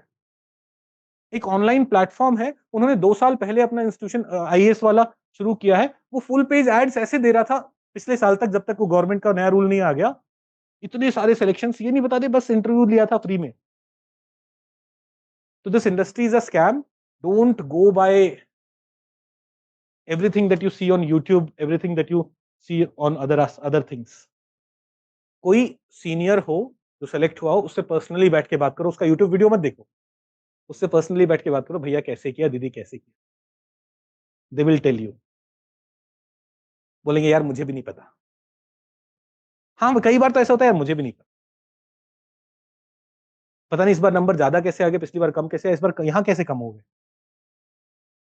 ठीक है, तो अपना बेस्ट एफर्ट दो, थोड़ी अनप्रेडिक्टेबिलिटी है। This exam is also not good, this exam is not as objective as, आप अगर आईआईटी जेई की तैयारी कर रहे होते हो ना, और आप अपने इंस्टीट्यूशन में अच्छा परफॉर्म कर रहे हो, तो you get good rank, you know that. यहाँ पे वो नहीं है, तो exam is also unpredictable. Work with that unpredictability, but prepare systematically. Don't get influenced by all the कचरा which goes on. Okay, let's go to तो ये what were we studying, multi-layered farming. तो this was vertical farming. अभी हम vertical नहीं पढ़ रहे, अभी हम पढ़ने जा रहे हैं multi-layered farming. What is multi-layered farming? This is multi-layered farming. Let's say you have एक कोकोनट का, I'm very good at drawing ना, कोकोनट समझ जाना, ऊपर ये coconut, you have coconut ka plant grown, coconut ka tree, then you have some other smaller plant, and then you have some other plant. Within the same field, you have crops which are of different height. This is multi-layered farming. Intercropping different होता है, वहां different height की जरूरत नहीं है, multiple layers. Are you getting it? He said कि sir वो intercropping है. इंटरक्रॉपिंग का पर्पस मल्टी लेयर्ड वाला पर्पस नहीं है. Now what is it? Comprise of growing compatible plants of different heights on the same field at the same time. Coconut भी है, दूसरा बनाना भी है, साथ में और भी छोटे प्लांट्स. जैसे this an example of multi-layered farming is this: coconut grown with pepper or nutmeg, coconut, banana, and then these spices grown together. This is multi-layered farming. Now, why multi-layered farming? What is the advantage of multi-layered farming? First, efficient use of land. आपने coconut लगा रखे, नीचे space खाली है, sunlight is reaching there, photosynthesis can happen there,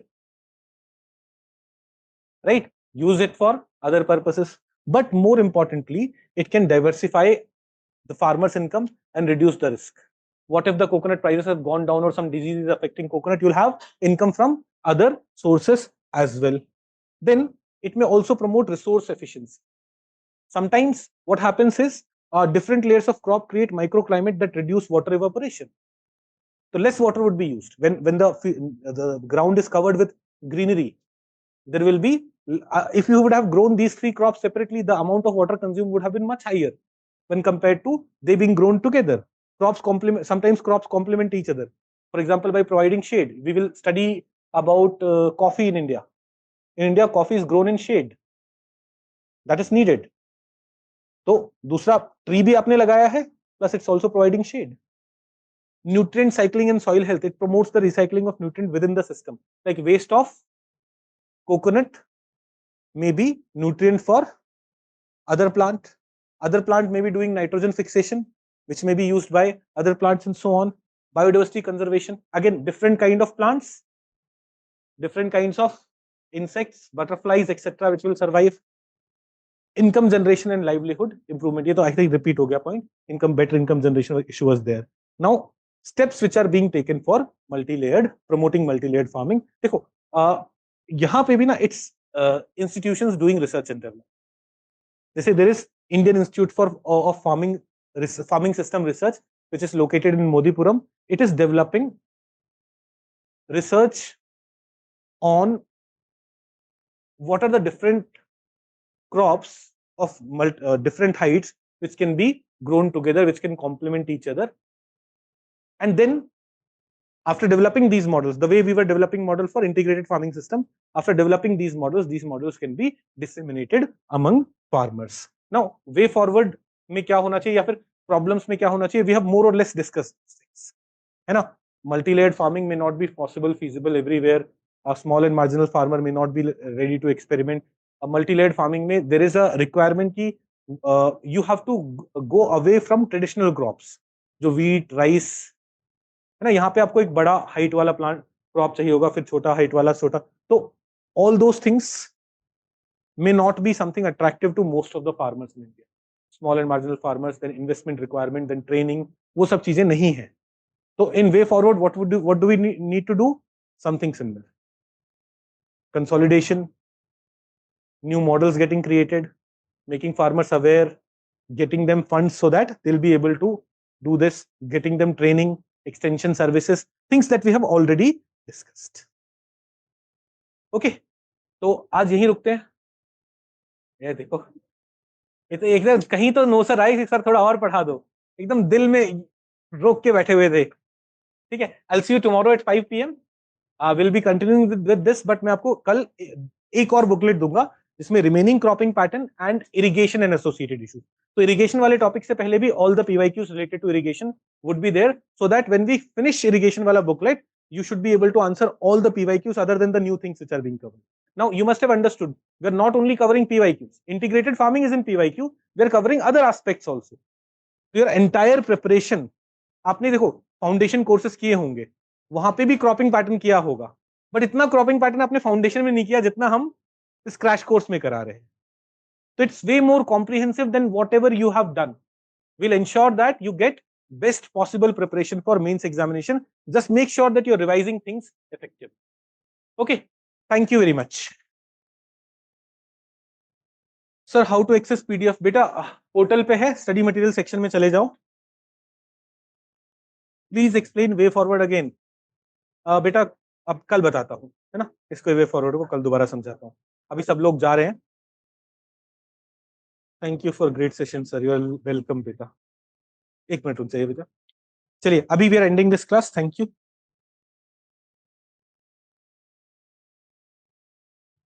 recorded class का क्या होता है ना, generally within 3-4 hours of a class, recorded class is available, but when a class gets over after 8 p.m. it gets available by 12 noon next day. Generally हमारे institution में कोई भी class होने के 3-4 घंटे बाद पोर्टल पे आ जाती है ना, but when the class is getting over after 8 p.m.